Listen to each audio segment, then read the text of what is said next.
Welcome, ladies and gentlemen, and genders all across the spectrum for a very special episode of Jivin With Jack. Now, usually I say very special. I'm just saying it, but today is actually going to be a very special day. We have a little bit of news coming to you guys, so please stay tuned. Ty will be joining this show today, a little bit later. We have some important news. So even if you hate Jiving with Jack and you don't feel like watching this episode, please stay tuned because we are going to make a big announcement. Pretty changing. So I appreciate all of you for being here. Welcome to Pop Culture Corner. This is going to be an emotional episode for me. It's going to be emotional for Austin. Well, Austin has no emotion, but we're very excited to talk to you about today. Some updates with the Batman. Some updates with Britney Spears. And yes, folks, she posted naked pictures of herself on Instagram like 2 weeks ago. And yes, I forgot to cover that. And yes, we'll be showing them today. So, hey, you'll get some partial nudity at best. We're also going to talk about the death of this actor, Gaspard. I can't pronounce his last name, so I'm not going to attempt it. But he was going to play a character in Moon Knight. Now, I'm not familiar with Moon Knight that much. I know Austin is, so he'll fill you in. But the actor, unfortunately, died during a skiing accident. We also have some some images from deleted scenes from Hawkeye. We're going to get into all that. Look at me rambling. Let's do this. Let me bring in my co-host with the most, the man with the $1 million voice, Mr. Austin Lean 316. Come on in. Yeah, what's up, ladies and gentlemen? That's right, I am here. Again, I am here and I am on time. And let me tell you something, Jack. It's gonna be a show. It's gonna be a show, yeah. So I'd like to start something off. I'd like to cheers to you, my friend. Cheers to you. Too. Hey, we both have White Claw. Oh, hey, there you go. We're not sponsored by White Claw, ladies and gentlemen, but we sure would like to be. What brand are you drinking? Or what flavor? I got myself the watermelon. I got ruby grapefruit. So cilantro. He's got grapefruit. Yeah. He's drinking a grapefruit. Who drinks ruby grapefruit? Anyways, we'll move on with that. But cheers to you, my friend. Congratulations. And you're killing it, man. You're killing it. Yeah, we're killing it. And I want to thank we'll get all to all that. But Ty is supposed to join us. I hope Ty, I know today's his day off and the guy sleeps like 1 hour a night. He might be sleeping for all I know, but I do want him here for this episode. Man, so you know what? A lot of people might not know. When did you join Pop Culture Corner? What? October, November? No, September? No, wait, no. No, April? I joined Pop Culture Corner, in at the end of March in 2000 of this year. Not this year. Was it March? It was the end of March that I did my first episode with you guys. I then was on for the month of April, and then by May I kind of had more of a footing. That's where I introduced the Star Wars. We did all the Star Wars stuff. So it's it was about March, and now I've grown and I have my own channel, and it's fun, man. My boy Jiggity Jack. There it is, Kasuka. There he is. Hot 19-year-old Japanese fan in Okinawa. You and Kasuka, man, I'm telling you. Anthony, my boy Anthony, always. Can I? You know what? I want 1 second here. Anthony has been here on the Pop Culture Corner. He followed me over to my channel. I see this guy everywhere. Anthony is one of the top supporters of this community in general. Yeah. Shout out Anthony. He's the freaking props best. To Anthony. That guy, and he's hilarious too. Shout out Topher Grace. I feel you. I see you, Anthony. I see you. Benson's is back, man. Hope you stay tuned. Guns firing. Right. We'll be talking about the DC Man Babies demanding people boycott DC and also demand to see unknown actor Wayne T. Carr's Green Lantern see. Oh my gosh. Well, I will say, pardon me. I will say, if you are boycotting DC and WB, you are a immature child that needs a spanking. They need a spanking, Jack. Who was that British actor who was going on every podcast, including ours, And he never said he was Green Lantern, but he kept implying that he was Green Lantern. Sam Benjamin. Boy, that guy got a lot of free press. Do you remember that? Because we all like, I can't say much, but I will say that I'm in it for a lot. I can't say who I'm playing, but I worked with Zack Snyder. I helped him write the script, and I'm like, oh shoot! Everyone's like, oh, he must be Green Lantern. Are you Green Lantern? I can't say. Yeah, and like this dude was on every podcast. He was on ours. We were like, holy crap, we might have Green Lantern on our podcast. And no one knew who Wayne T. Carr was. And like, was he even in the movie? No. Sam Benjamin? Sam Benjamin, he was in like 2 scenes, I think. Anyway, but like, dude, that guy, man, he milked it. Everyone knows his name now because of like podcasts like this one where he basically like implied he was the Green Lantern. Yes. Oh my goodness. Oh boy. But here we go. Kasuka, Austin 316. Did you just pick up on that reference? Yeah, man. That's been my thing. Yeah. It's been my thing. Ty will be joining us in the second half of the show, so we're just gonna keep going. Benson says, let's talk about that. So I damn it, Benson. Here we go. From DC Films, the Batman clocks at 176. That's 3 minutes shy of 3 hours. I knew it was going to be long, but damn, that's going to be a long movie, and I'm down. I've always wanted a 3-hour Batman movie. I know Dark Knight Rises came close, maybe 2 hours and 40 minutes. But are you excited? Because this is going to be kind of like a murder mystery thing, and I know everyone's like, "Oh, what's the mystery?" We know who Edward Nygma is. We know who the Riddler is. But I think we don't know the plot of this movie, and I like that we don't know the plot of this movie. I like that we're not like, oh, yeah, well, he's going to be hunting the Riddler. Well, it's quite clear from the trailer. He already catches the Riddler at some point. There's something else going on in this movie, and I love the freaking fact that I have no idea what this movie's going to be about. When was the last time you could say that about a comic book movie, that you don't know what the movie's going to be about? Let me tell you, man, I am so excited. That as far as I'm concerned, I'm fine with it. 3 hours, totally fine. I'm cool with it. I'm super excited. As long as it's entertaining, as long as it's and they keep talking about, right? Matt Reeves is like, I want to make this is to me the definitive Batman. I want to make the definitive Batman. Well, yeah, if you're gonna make the definitive Batman, I'll take 3 hours. It's Batman versus Superman was around 3 hours, I think. The extended cut, yeah. Zack Snyder's Justice League, 4 hours. Look, man, again, I'm okay with these movies. You know what? If it's entertaining, I'll take it. Look, around Easter, we're always watching movies like The 10 Commandments or Ben-Hur. Those biblical epics. Right. They're like 3.5 hours, 4 hours, but they're worth watching. I hope that comes back. I think Avengers Endgame opened that door that people will watch a movie. Also, I want to shout out the chat real quick. Let's see. Hey, Mask is Shy, shout out to you, man. I hope you're having a good day. Always good to see you in the chat. Yeah, big announcement coming a little bit later tonight, guys. Guys, stay tuned. Share the show, like the show, subscribe to the channel, subscribe to the Pop Culture Corner, because Sam Benjamin, Wayne T. Carr, and Adam Hart apparently will all be joining the show in the next month or two. Yeah. So definitely stay tuned to that. But definitely let people know we're live, because we got a big announcement at the end of the show.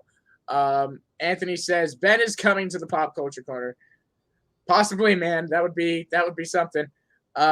Let's see. I hope we see Joker in the Batman, but at the end of the movie. Yeah, man. Now here's a question for you. When do you think is a good time in this new Batman franchise to introduce the Joker? You know what? They've planned a trilogy. Mm-hmm. I'm gonna say this. I would be okay if they didn't do the Joker. Oh, that's all right. Because I love the Joker. We got a great one with Joaquin Phoenix. We got a great one with Heath Ledger. I'd be okay with exploring some of the other villains. I know everyone wants to get to the Joker, but we have so many good Batman Joker movies at the moment. We got the original Batman. We got The Dark Knight. We got that one scene in Zack Snyder's Justice League. I'd be okay. I mean, I'd be curious how he would do the Joker. Matt Reeves would do the Joker. But I'd be fine if his trilogy was like, you know what? Let's focus on other characters. Let's focus on the Penguin. Let's focus on the Riddler.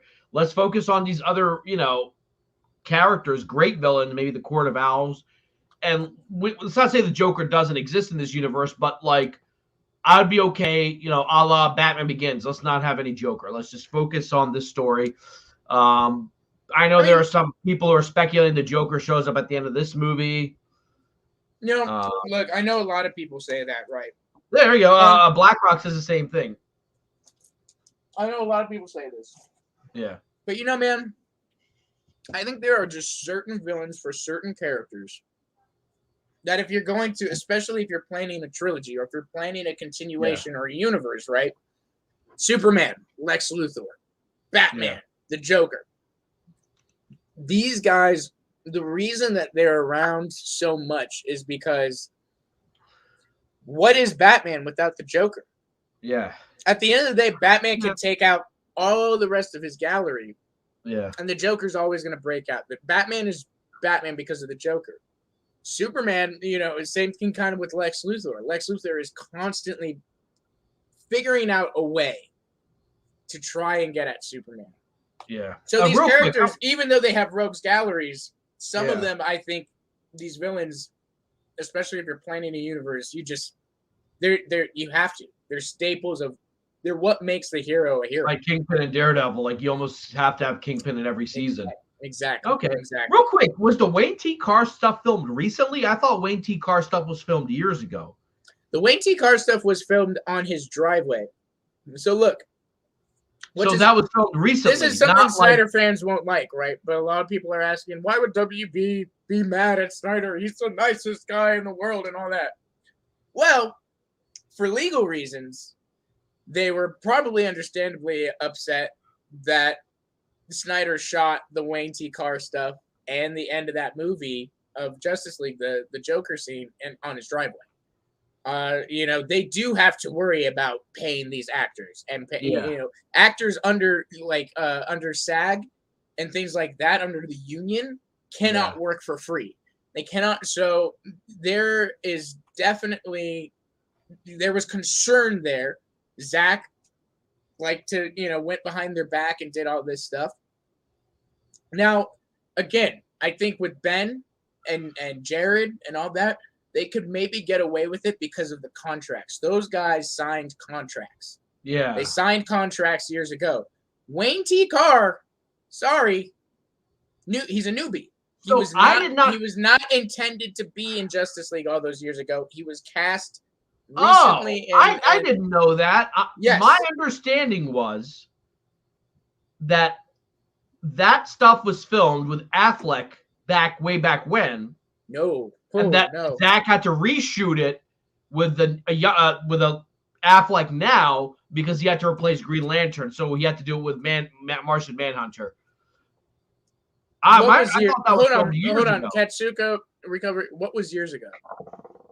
They filmed the actual Wayne T. Carr part in reshoot. Yes. Okay. Right. That's what I'm saying. Okay. I didn't know they had over the shoulder and stand-in shots already made years ago. Okay. What it was his plan, I guess, to put Green Lantern in and stuff. WB told him no. He went behind their back. Okay, I thought it had been already filmed, and that's why they had to they basically reshot the scene, but with Martian Manhunter. Yeah, and BlackRock says, he agrees, right?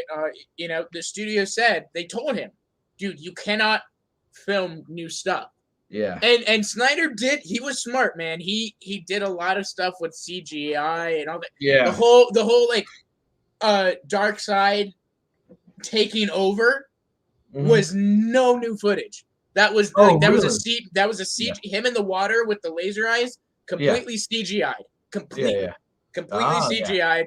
The shot of Superman holding the skeleton. It was like an alternate version. Was an older shot, with a CGI Dark Side coming. So Snyder was smart in that he did add several new scenes through CGI recreation. That was allowed. Again, what I'm saying is what wasn't allowed is having actually these actors return and stuff because of the contracts that they're in or aren't. Busted. Jack didn't watch his own Busted. Show. Wah, wah, wah. I don't even watch this show. Let's see. Wayne talks about how when he was driving into Zach's driveway, he saw Harry leaving. Oh, Henry. Well, this is what I heard, and this is going back before the Snyder Cut was released, that the scene where Alfred is working and Superman shows up was supposed to be the Green Lantern, and you actually see green in his eyes. Say that again. So you know when Alfred's like working on the car, and all of a sudden he sees someone land, and he's like, "You're here. I hope it's not too late." That originally people thought that was like, okay, yeah, Green Lantern, because you see green like glow like in his glasses reflection.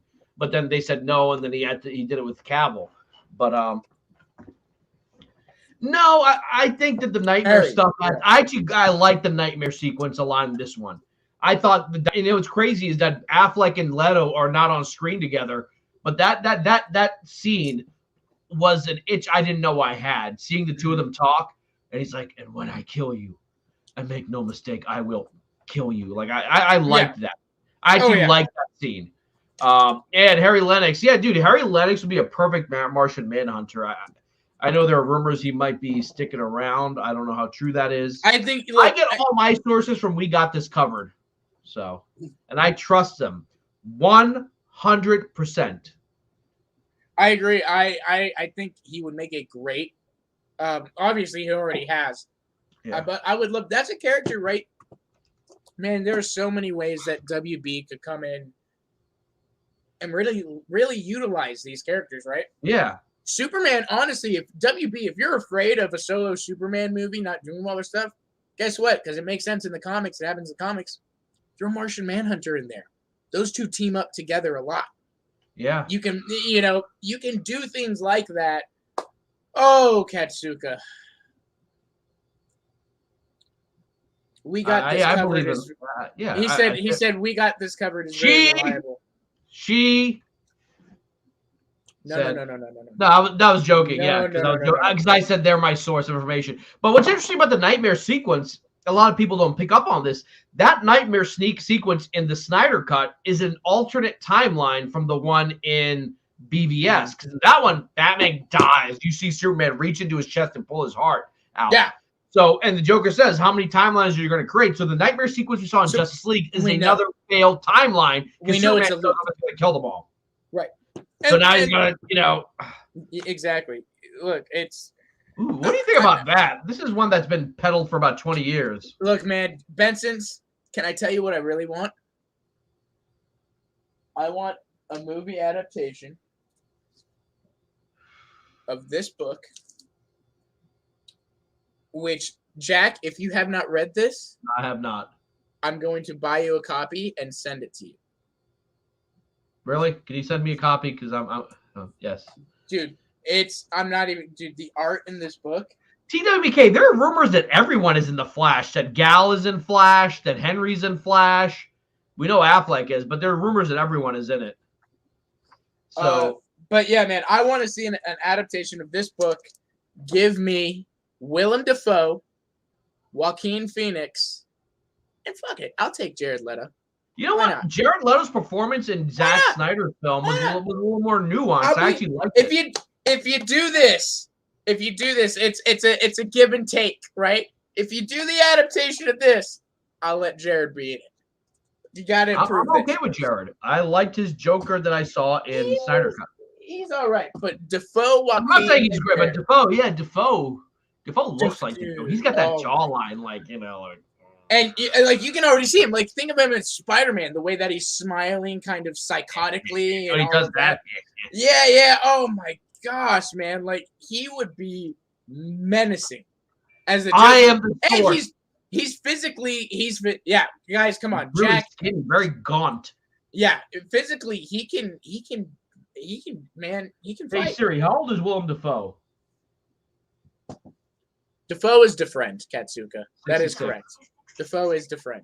Oh shit! You know they should get back, even though he's retired from acting. Jack Nicholson. Here we go. Make yourself big. Make yourself big. I'm just sitting in a mansion here in Los Angeles waiting for a call. You know, when they cast that Heath Ledger guy, they didn't even call me.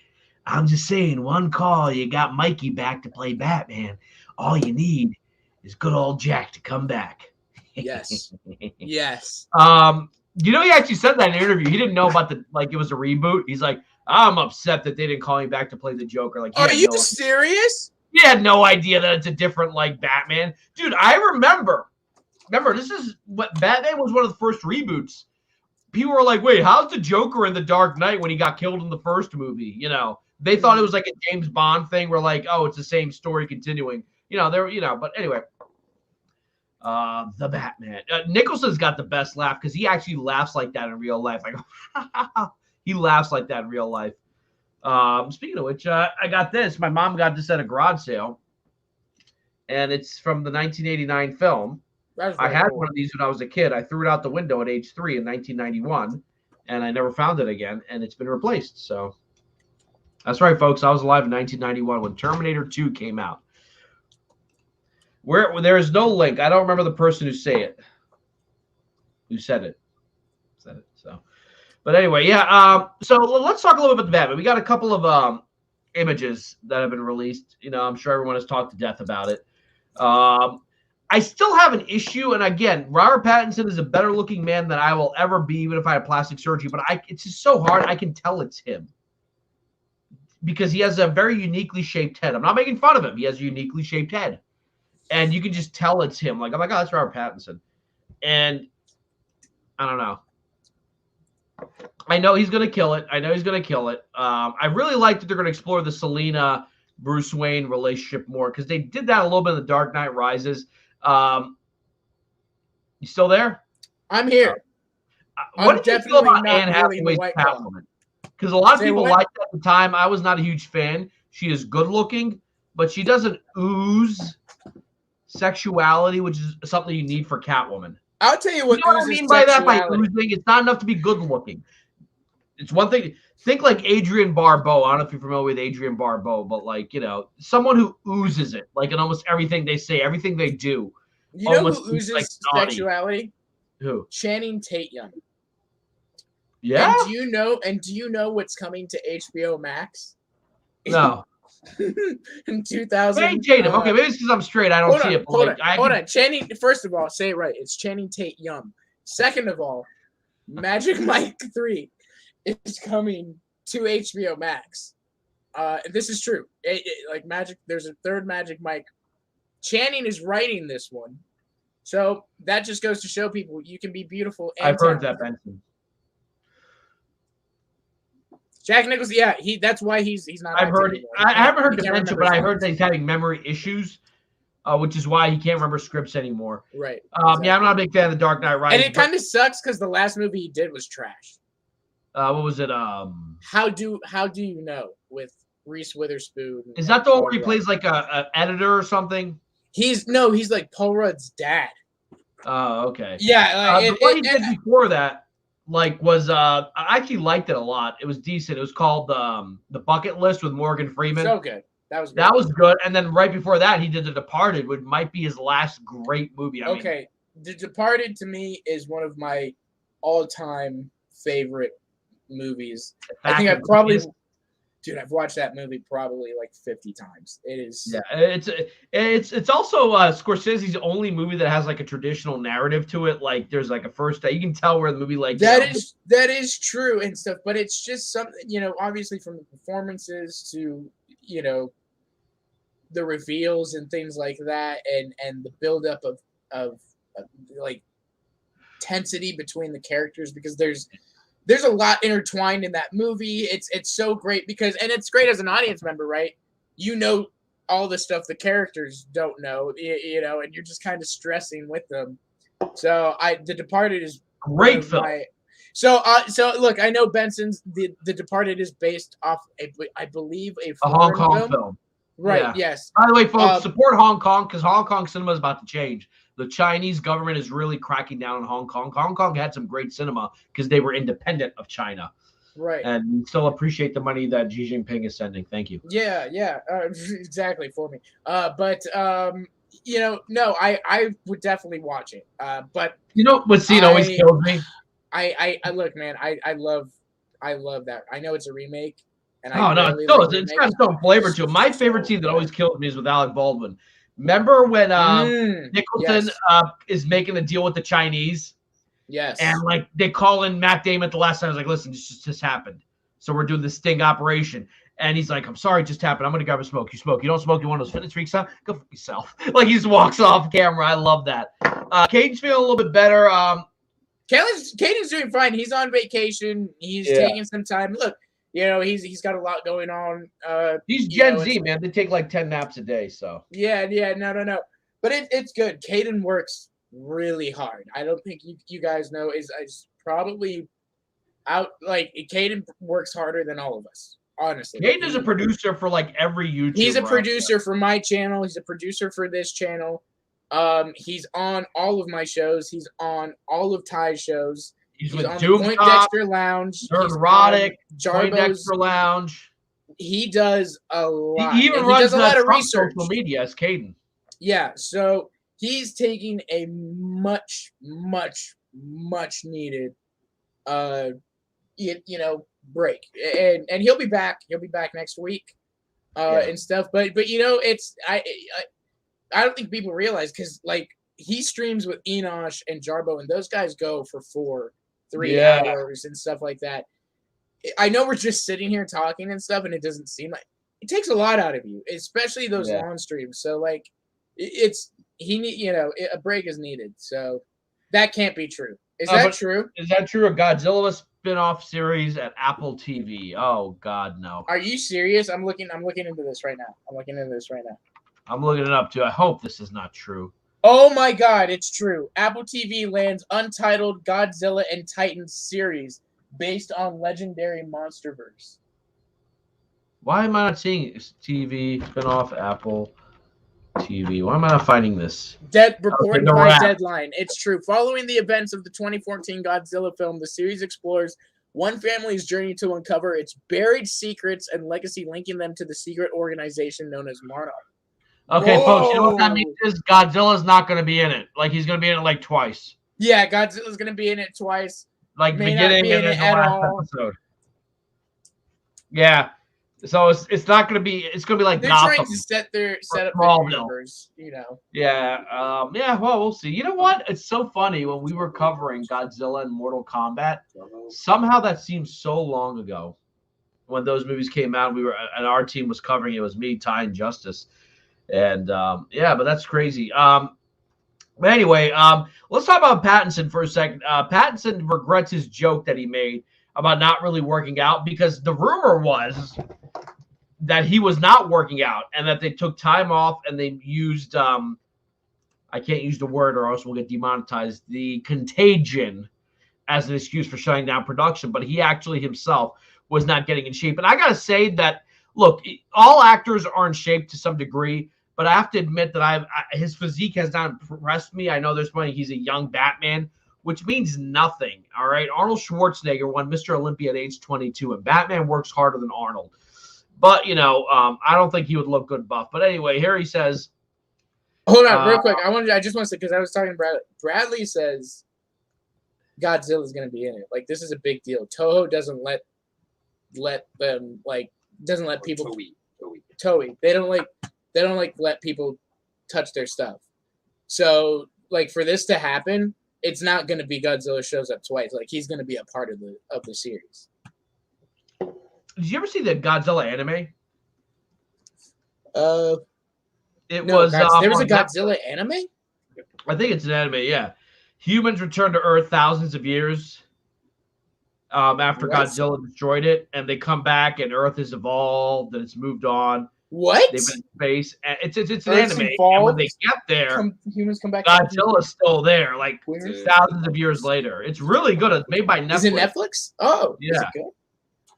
I haven't watched it. I watched the first one twice. I still have to watch parts 2 and 3. But basically, Earth is getting destroyed. So he sent out an ark with people, like a couple thousand people into space. And they're there for a couple generations. They come back, and thousands of years have passed on Earth. They're like, all right, are we good? Earth looks chill. That's a cool concept. And the Titans are still on Earth. The Titans are still roaming. Yep. That's a cool concept. Joker appears in the 3rd season of Batwoman. You should watch it. Is that true? I only saw the first. No, Benson. So Benson.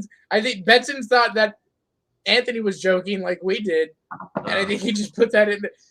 No, Benson's Deadline reported Apple TV is making a Godzilla TV series in the MonsterVerse connected. I want to the, see a sequel to the '97 Godzilla. Okay, but this makes sense, right? Because those movies are made by Legendary.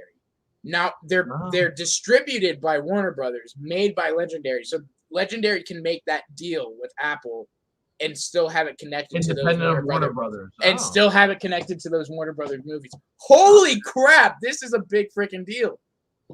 Let's just hope it's good. I hope it's not like, people talking for 2 hours.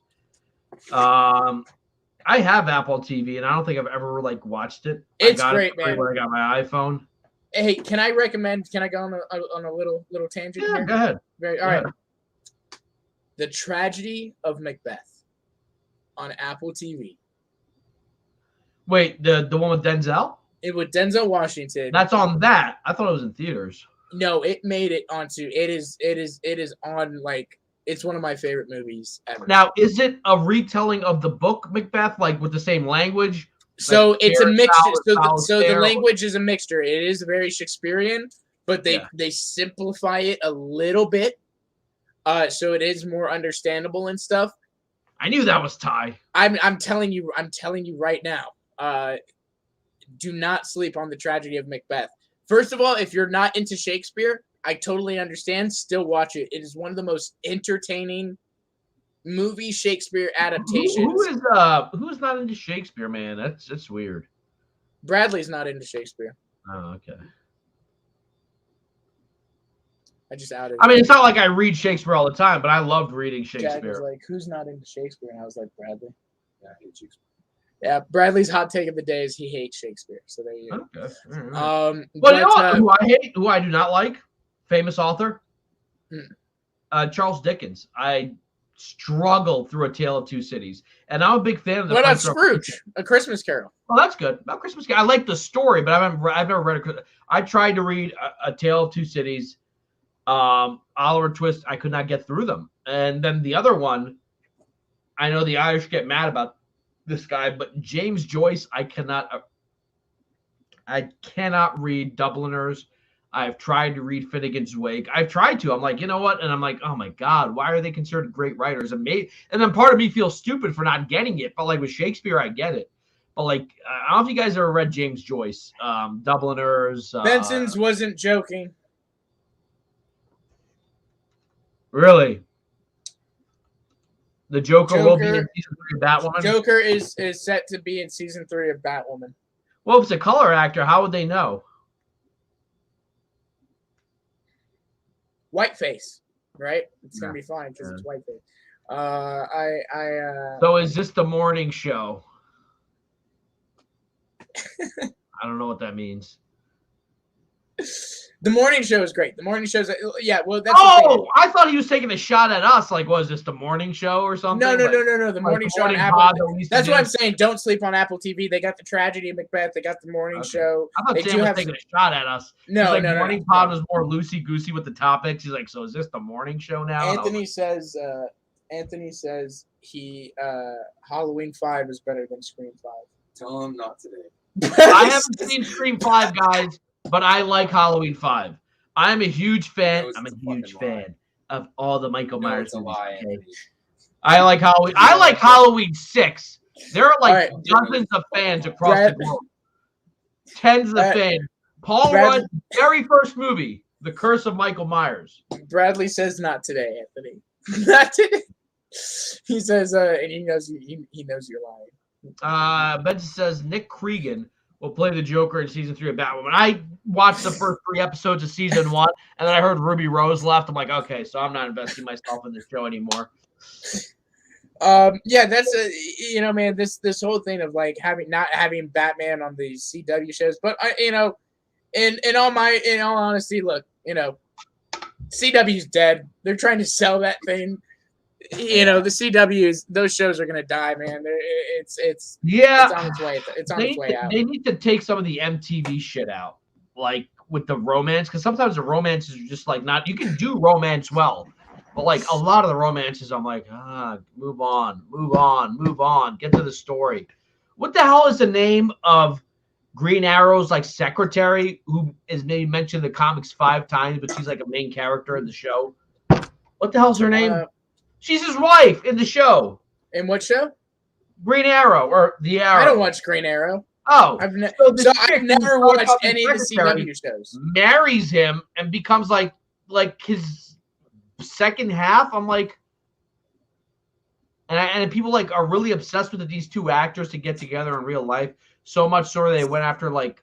It's like when Batman tried to kill himself in Titans. Felicity Smoke, yeah. Oh my God, she was cute in season 1 as a side character, but no, like she became like an equal partner, you know. Right.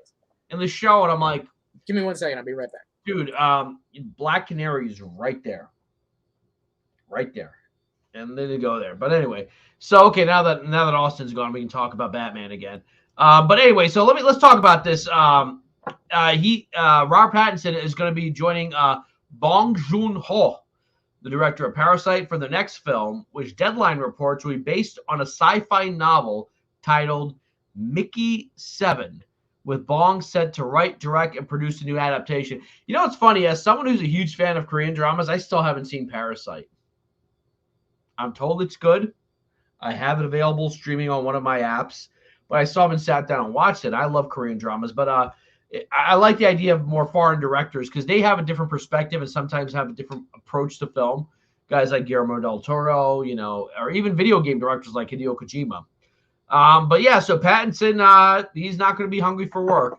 How many of you are excited for the Batman? Look, I got to say, I have been a vocal critic of Pattinson's. From what I've seen from Pattinson so far, I have not been a huge fan. I'm not, and I know for a fact he will knock it out of the park. He will be to the Batman what Michael Keaton was to Batman 1989. He's going to knock it out of the park. However, I gotta say, it's so obvious to me that it's him. Like, that looks like Robert Pattinson in a costume. I don't know what to say, and I know that might upset people, and I don't know. And everyone's like, well, he's a younger Bruce Wayne, even though he's, like, older than Bale was.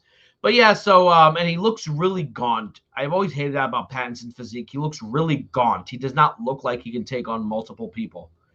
And in a lot of the fight scenes I've seen in the trailers for the Batman, everyone looks just as big as Batman. Like, if you go back and watch those trailers, everyone he's fighting looks like they're the same size as him. And it's like, he doesn't look, you know, God forbid you get someone over 6'1". And the comic she hooks up with Robert Queen, his father. Okay. So, we're talking about Felicity Smoke. She hooks up with her. Is she really that important in the Grey Arrow comics? Yeah, exactly. Like, she just became like a main character. Felicity just became like, oh, there. They did the same thing with the Flash with what the hell's Flash's girlfriend's name who becomes his wife? No, the Flash. Like, come on. They don't know what to do with female characters and so they think it's like, all right, let's try to be like feminist. Let's make her at an equal. That's not good writing. You're admitting you don't know what to do with a female character. You don't know what to do with it, and you're like, Joss Whedon. Love interest, Zack Snyder, because Amy Adams Lois Lane has an important role in both the movies that she's in.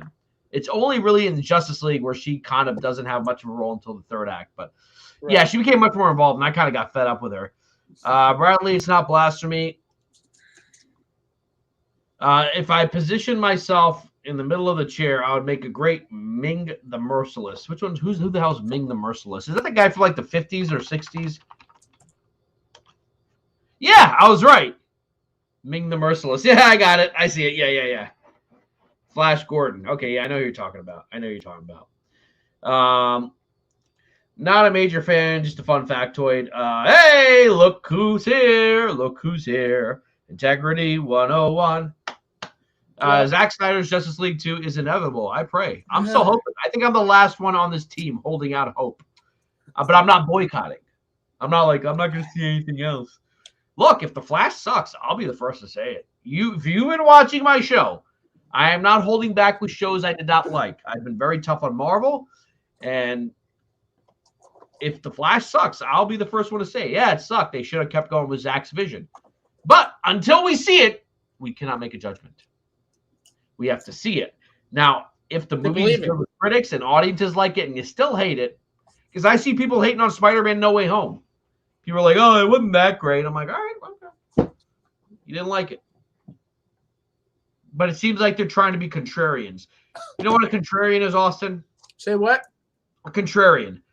Someone who tries to take the opposite. So let's say I'm a huge fan of Man of Steel, and Austin is here, and Caden is here, and Enosh is here, and I don't know, Saggy is here. They're all talking about how much they love Man of Steel, and I like Man of Steel too. But I want to be like I want to be the cool person. I'm like, actually, Man of Steel sucks, and you're all wrong. And I feel like that happens with a good comic book movie. I thought Spider-Man No Way Home was phenomenal. Anyone who doesn't like it, go make your own Spider-Man movie. Go make your exactly. Yeah. Dude, that honestly, Spider-Man No Way Home is one of the best comic book movies of all time. Like it did it. It really did. Like, when is that coming out on Blu-ray and 4K? I don't know, but I'm buying every steelbook of it that comes out. Yeah, I'm gonna buy that too. I can't wait. The Iris, that's her name, and she was great. I like her, but when she became Iris, they don't West? know what to do with the female character, so they're like, Once the heroes get married, they get annoying. See, man, I just never got into the CW shows. So you watched the CW shows? I watched the first 5 seasons of Arrow. I saw the first 5 seasons of The Flash. I struggled hard with Supergirl. Watching Supergirl for me was like eating my vegetables while watching like a loved one get autopsied. It was like just hard. But I did it. I pushed myself through it. The one that I really enjoyed, and I just stopped watching just because things happened in my life and I want to go back to, that I thought was actually phenomenal, Legends of Tomorrow. The one that the critics hated. And I'm like, this is a fun show. Oh, okay. I like it.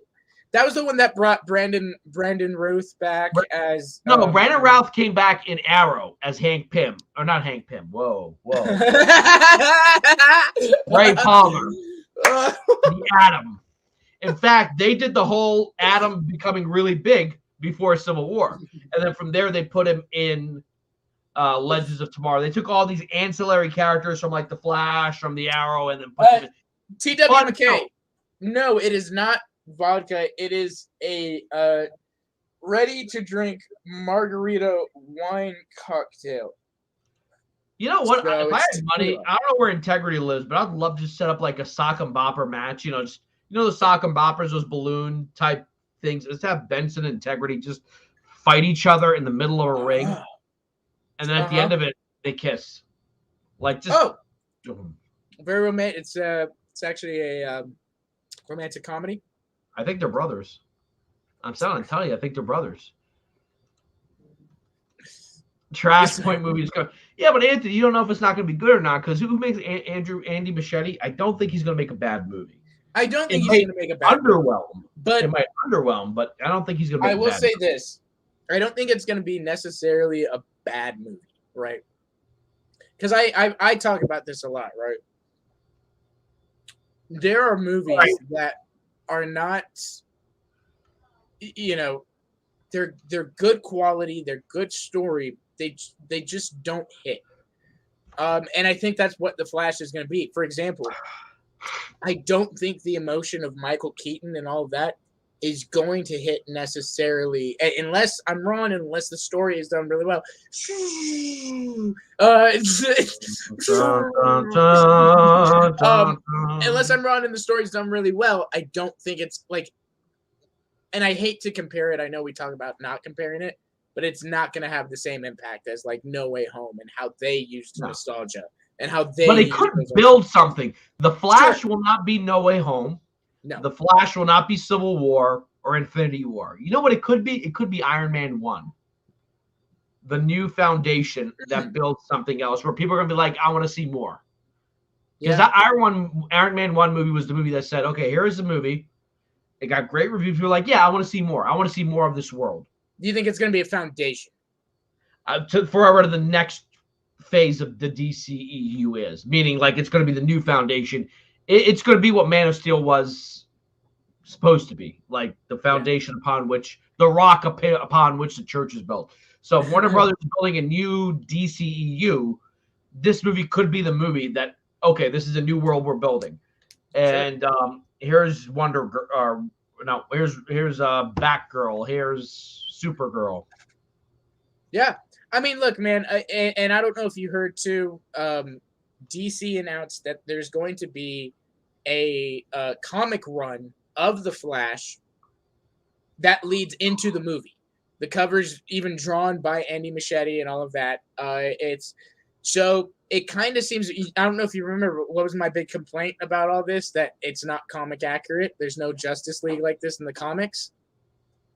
It very much seems as though they are setting up that Justice League in the comics right before the movie.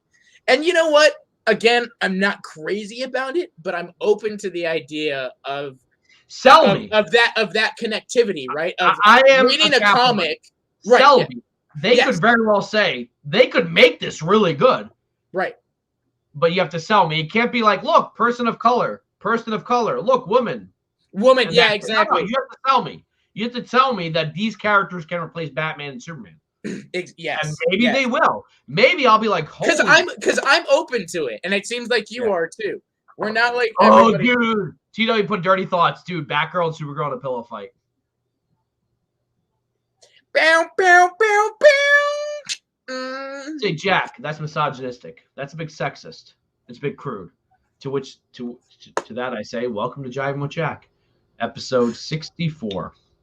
69. But oh, dude, we were so close. Oh man. Shit, that's where we should have. Oh, okay. RJ, guys. Can you get for a little bit? I gotta go pee. Yeah. I can't bring up the comments on stuff, but I'll read them out loud, so you're good. Oh, okay. All right. Okay. Yeah, it's fine. Oh, yeah. You can't. No, it's okay. I'll read it. It's okay. You're good. You're good. All right. I do want to shout out because I do see him in here. RJ in the chat. I also want to give him a shout out because RJ is also one of those guys. Man, you just see him everywhere. He's one of the top supporters, and just one of the coolest dudes. So if you haven't, check out RJ Resident Justice and his channel. Guy is just amazing. He says they're not killing off the Justice League for longer than a year. This is going to be a financial disaster, and they'll go back to status quo quickly. This is just a desperation move to increase sales by celebrating the anniversary for the Death of Superman storyline. I don't know, RJ. I no, you did not. That's coming soon. But I don't know if I agree with you. And RJ, you know I agree with you on a lot of stuff. I back you on a lot of stuff, but I don't know. You know what? I give DC Comics this in that they are 10 times better at creating these legacy characters and kind of moving on from the traditional known characters than Marvel. You know, what they're doing right now currently with Superman's son, what they did with the next Batman, I do think that they are creating steam in their legacy characters, which is something that Marvel does not do a good job with, in my opinion. So and look, they have great, I mean, that's another thing. DC has some of the top comic writers right now. Tom Taylor, Philip Kennedy Johnson. These guys are they're killing it. They're writing stories and you have to also think of it in this perspective too, right?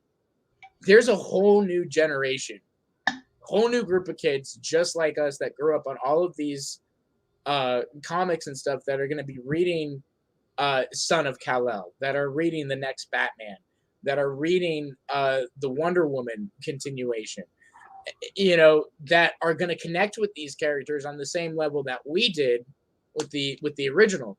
So if they can do that, I'm all for it. That was the biggest thing for me is I connected with these comic characters on certain levels. That's why I love them so much. And if they can do that for a new generation with the legacy characters, I'm all for it. Let's see. I gotta catch up. It's actually appropriate that these two are bitching at each other today. Oh my gosh! It's kind of a part of the. It is. But why can't we be friends? Why can't we be friends? Let's see. I'm just gonna let those go. I've already seen the old Sock'em Boopers. Sock'em Boppers. They were like Sock'em Boppers. They were like these big like balloon-sized things you could hit your friends with, and they were I harmless. remember. I'm saying Integrity and Benson. If I make some good money, I want to do like a live pay-per-view on Twitch. Just like they did the Jake Paul fight. Yeah. And just see the two of them. I think Benson has mentioned he's a little bit older. I don't know how old Integrity is. I think Integrity's younger from his voice. I could be wrong. And just beat the shit out of each other. And again, at the end, they kiss. They embrace. Covered in sweat and blood. Think of it like this. It's Rocky, but turned into a romantic comedy. Yeah. So the trailer would be like, two enemies. The duel of a lifetime. The match to end all matches. But maybe love is in the mix. And then you have the fun play music, like Gary. I got it. No, we turn it into WWE. They're fighting each other. And all of a sudden, Saggy comes in with a steel chair. And you think she's going to hit Integrity, but she ends up hitting Benson and raising Integrity's hand. Like when the Ultimate Warrior helped Hulk Hogan at WrestleMania 5. It's all an act. Dude. Pop Culture Corner Wrestling coming at you. There you go, Ty. There's your new show. Pop Culture Corner Wrestling. I would be a great commentator. I did, and I'll ask, I know Ty likes football and stuff, but I would be curious too. I'd like to do a live stream watching a football game with Ty. Really? Okay. I would like to, because I feel like he's that type. You know what? Let's make a plan. If I can plan out a pretty cool weekend in Philly, can I fly you out here? Yeah. Can you fly? Yeah. Well, like cheap flights are cheap, right? From Dude, we'll stream it. We'll do. Oh my gosh, we'll have a blast. We'll get in trouble. I'll tell you some hot spots in Philly. Yeah, man. Dude, I'm so down. And same with I'd love to have. And Enosh is. I feel like coming to Vegas, I need to have a little bit of money on me because I feel like if I want to have a good time in Vegas, I'll tell you what. I'll give you a live stream tip. Here's for everyone. You too, Jack. So there is a way. It's you got to figure out the right companies, right? The companies to use. But on the Strip, have you been to Vegas before? When I was really small, my dad had a meeting. I was like 2 years old. Okay. Technically, yes. So on the Strip, there are guys literally handing out cards all the time for the strip clubs and for all of that stuff. These little cards for your wallet and stuff of a pretty girl, You pick the right one. So my friends came in, right? My friend that lived here, he went to college in New York, and then he came back with all of his friends. Rented a hotel on the Strip. We hung out and stuff. Obviously, I'm a resident. Painting out. You're a resident alien. I'm a resident alien. Resident justice. Resident. Well, alien. Yeah. Well, a resident alien is what you call an immigrant who's not a citizen yet, but legal. And then because your Twitter is alien. Alien. Yeah. No, I know. Trying to make a joke there. Resident alien. No. I'm an experiment from Area 51. But how far is that from you, by the way? About 3 hours. Did you hear about the storm Area 51? Oh yeah. I had friends that went at, like, I had a friend of mine that his aunt came to all of us in our studio and was like, "Hey, I'll rent out a piece of land and we'll all go out there." And I was like, honestly, I'm down. I'll do it. Dude, I suit up when I go out, baby. I party. You ever watch How I Met Your Mother? I have a lot of nice suits, so I suit it up. I don't suit up, but I do. I'll put on a nice dress shirt, nice pair of pants. Like French cufflinks, baby. So anyways, my friends all come back to town, right? And we're handing out, and we Lee Bradley in the Vegas, by the way. No, he's coming.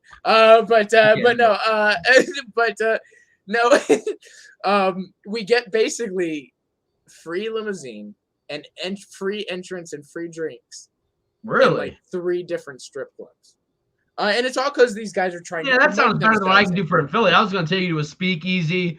Dude, I'll take you to the 3 biggest strip clubs. I'll get you a lap dance and your first drink free. So I'm not a strip club, even though you would think I'm a strip club person. I've only been to a strip club twice. It's not my thing. But if I'm in Vegas, do as the Romans do. Do as the I mean, it's just like, you're when in Rome, do as the Romans do. Yeah, exactly. You got to break the rule, right? You got to break the rule. But yeah, no, if you came to Philly, there's a couple of cool spots. I'll take you to Main Street, Manayunk. It's just a line of cool bars, every type of bar. You want your Irish pub, it's right there. You want your techno club, you go there. You want your, everything. And then I would take you to Old City, which is the original Philadelphia, where all the historical sites are. Mm-hmm. So many cool freaking places. The Khyber Pass. There's a gay bar there I've never been to. I will tell you I have a reason to go. If I take you, I'll be like, I'm a big history buff. I really am. Really? Well, you would go with me because I'm a huge. I'm an encyclopedia of the American Revolution. Oh man, I would love that. I've always wanted to go to a gay bar, and let me finish that sentence, because gay men have the most attractive female friends. So I keep telling my best friend, who's very straight, I'm like, dude, you got to come with us. I'm telling you, it's not like what you think. You will be. You're like a gem in a sea of very, of well-known. We have lost all our viewers. We went from 20 to 8. Look at that. We said it was going to be a chill stream. There's a go. Yeah, it's going to be a chill stream. It's going to be a chill stream. When Ty comes back, they'll jump back up because people love Ty. So they do. And we're not playing Dave. I'm going to take Austin to the gay bar. I'm going to hit on the gay people's friends. They're hot female friends. Gorgeous women with gay people. I'm just saying, gay guys have the hottest. It is true. It is true. Because they're non-threatening. They feel comfortable with them. So it is true. It is true. I actually befriended a gay guy because his friend looked like a 19-year-old Megan Fox. And it kind of backfired because he thought I was into him. And I was like, oh, I'm not gay. He's like, are you sure? I'm like, yes, I'm sure. And then I come up with like a jerk. Like he's Did you want to test that? No, that's what he was thinking. He thought maybe that I was like trying to like in the closet. I'm like, nah, dude. I was like, I'll be honest with you, your friend. This is like 10 years ago. I'm like, she's really pretty. I was really into her, and she's like smoking hot, and but I still like you as a friend. And then it got awkward when he offered to massage me. I'm like, oh god. Like if I say no, is that homophobic? I'm like, dude, listen.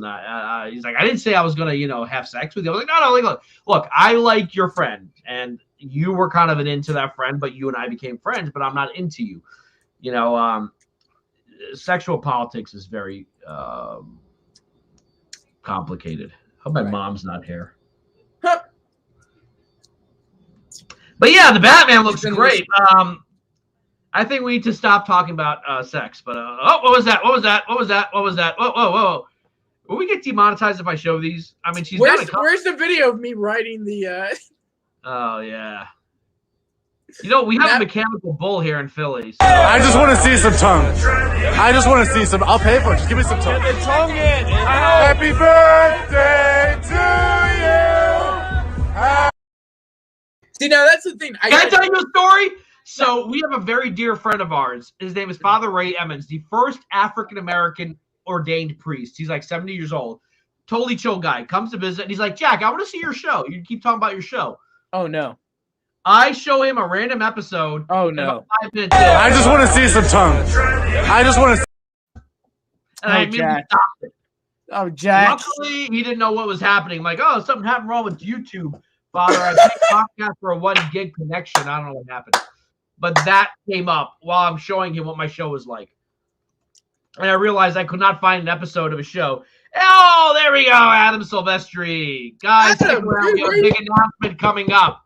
Yeah, man. Yeah, big announcement coming up at the end of the show or towards the end. Hey, you know what, Benson? I don't know if that's an attack, but I was Metro before Metro was a thing.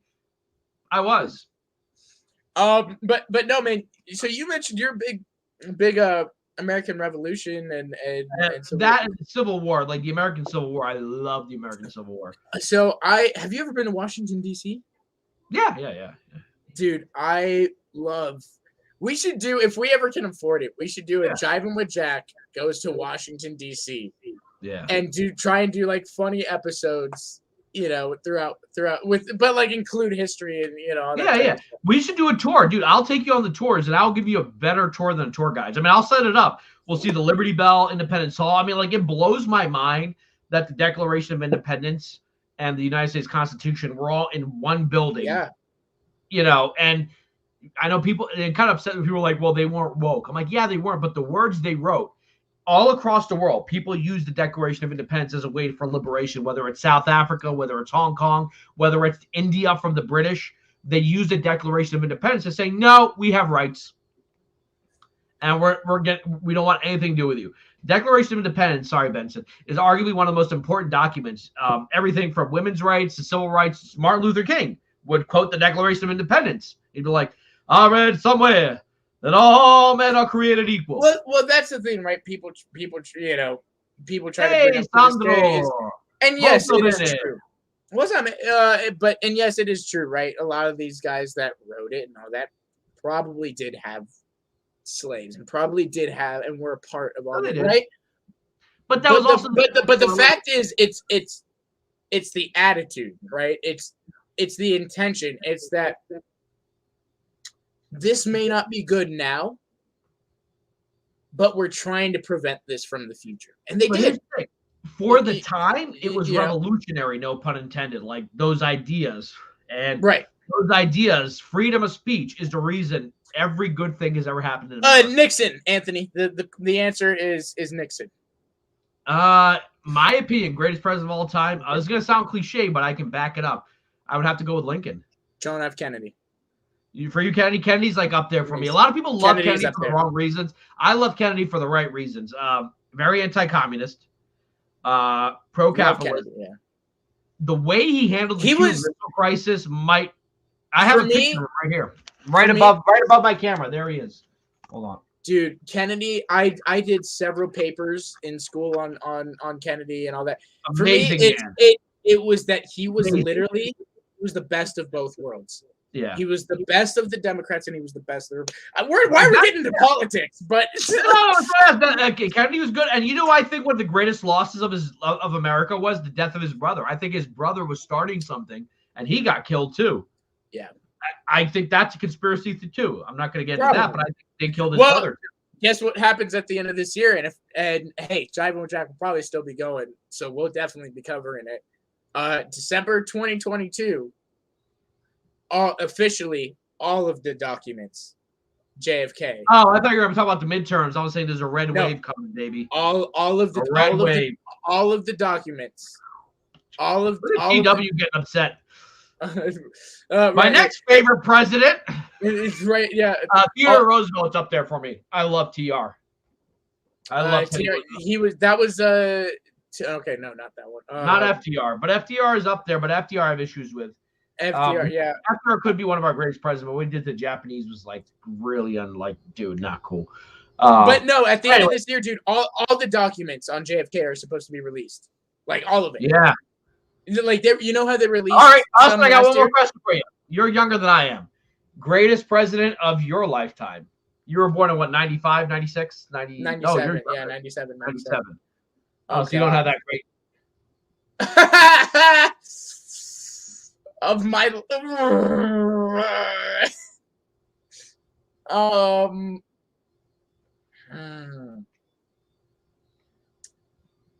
I have to be honest.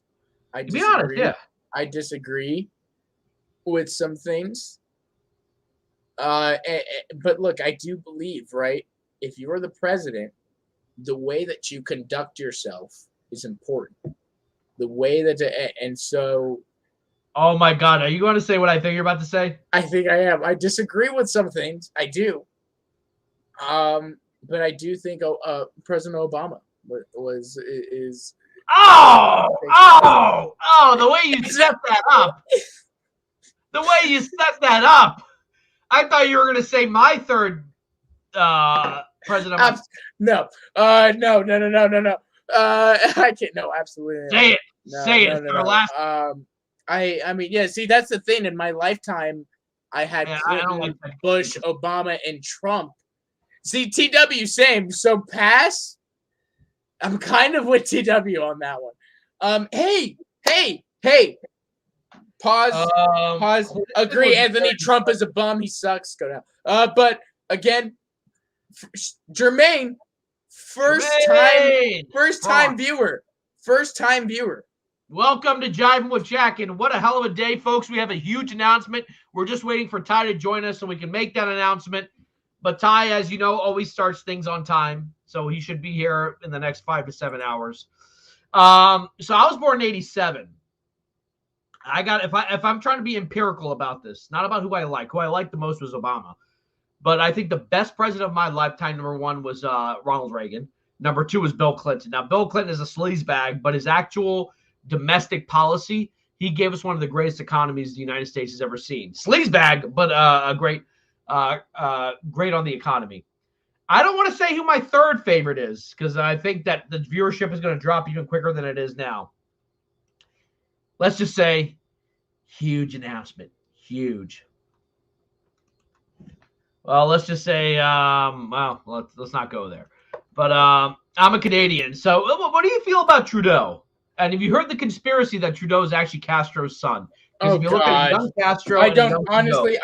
And they knew each other. It's not like Justin Trudeau's father and his mother. His mother said that she could look into Fidel's eyes and just get lost in them. Fidel had that charisma, and they look very similar. This chat is giving me cancer. Forced adversity. Hey, forced adversity. Now, see, forced adversity, that's the kind of person I want on Jivin With Jack.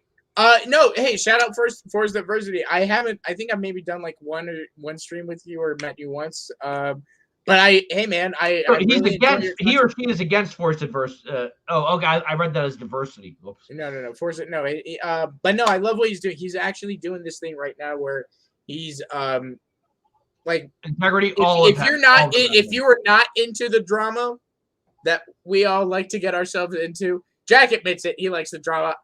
I like some of it. I'm not gonna lie. But you know, if you don't like it, Forced Adversity does some awesome stuff, man. Just kind of encouraging, positive. I think I've heard of that. Positive. I think I've seen one of his videos. Yeah. He's been on the channel. Right?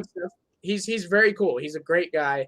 So definitely check out Forced Adversity. His channel is awesome. He's doing a lot of positive stuff. Where the hell's Ty? Good to see you, man. Let's see here. All right, he's coming in any minute. All right, first, why are anti-SJW scared to debate me? I hate to tell you, man, I'm anti-SJW, but I'm Caden's in the chat. Vacation Caden is in the chat.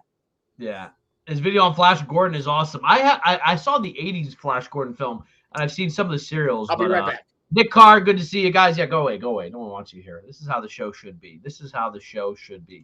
Okay, so now hopefully we can get back on topic. We were talking about the Batman. Listen, I want to ask some of you, those of you who are doing the boycott, I'm not judging you. I get it. You poured your heart and your soul into the Snyder stuff. Of the 3 team members, me, Austin, Caden, 4 members, Ty, I think I'm still holding out hope for the Snyder Cut. Or sorry, not the Snyder Cut, the Snyderverse being restored. An alternate universe. That being said, I can't deny that I'm interested in this movie, that I cannot find myself the month of my birthday not watching the Batman. And if it sucks, you guys know that I will call this movie. I won't be like, oh, it was good. Yeah, it was good. No, I called out Hawkeye. I called out WandaVision. I called out Falcon and the Winter Soldier, and, you know, you need to do better, Senator. But I cannot deny that I am interested in this movie. I cannot deny that I'm interested in The Flash. I cannot deny that Shazam 2 has me curious. So I'm curious how you guys feel about it. Caden says he'll be back in 10 minutes. I didn't even realize he was here. So, Caden, take 20 minutes, my friend. Take 20 minutes if you want. Integrity 101 is probably best for this question. But yeah, Integrity. So let me ask you, I don't know if I've seen Integrity say that he is going to boycott the WB. I don't think I've heard Integrity say that. He just said Zack Snyder's Justice League 2 is inevitable. I still want it. I still need it. I still want the Justice League 2. But I am not going to boycott the Batman, the Flash, Black Adam. If they suck, I'll say they suck. If the Flash sucks, I'll say it sucks. You know, Jivin With Jack, we're not gonna be like, well, it was a wonderful film. I really liked it a lot. It was really, I loved the diversity. No, you're not gonna get that from me.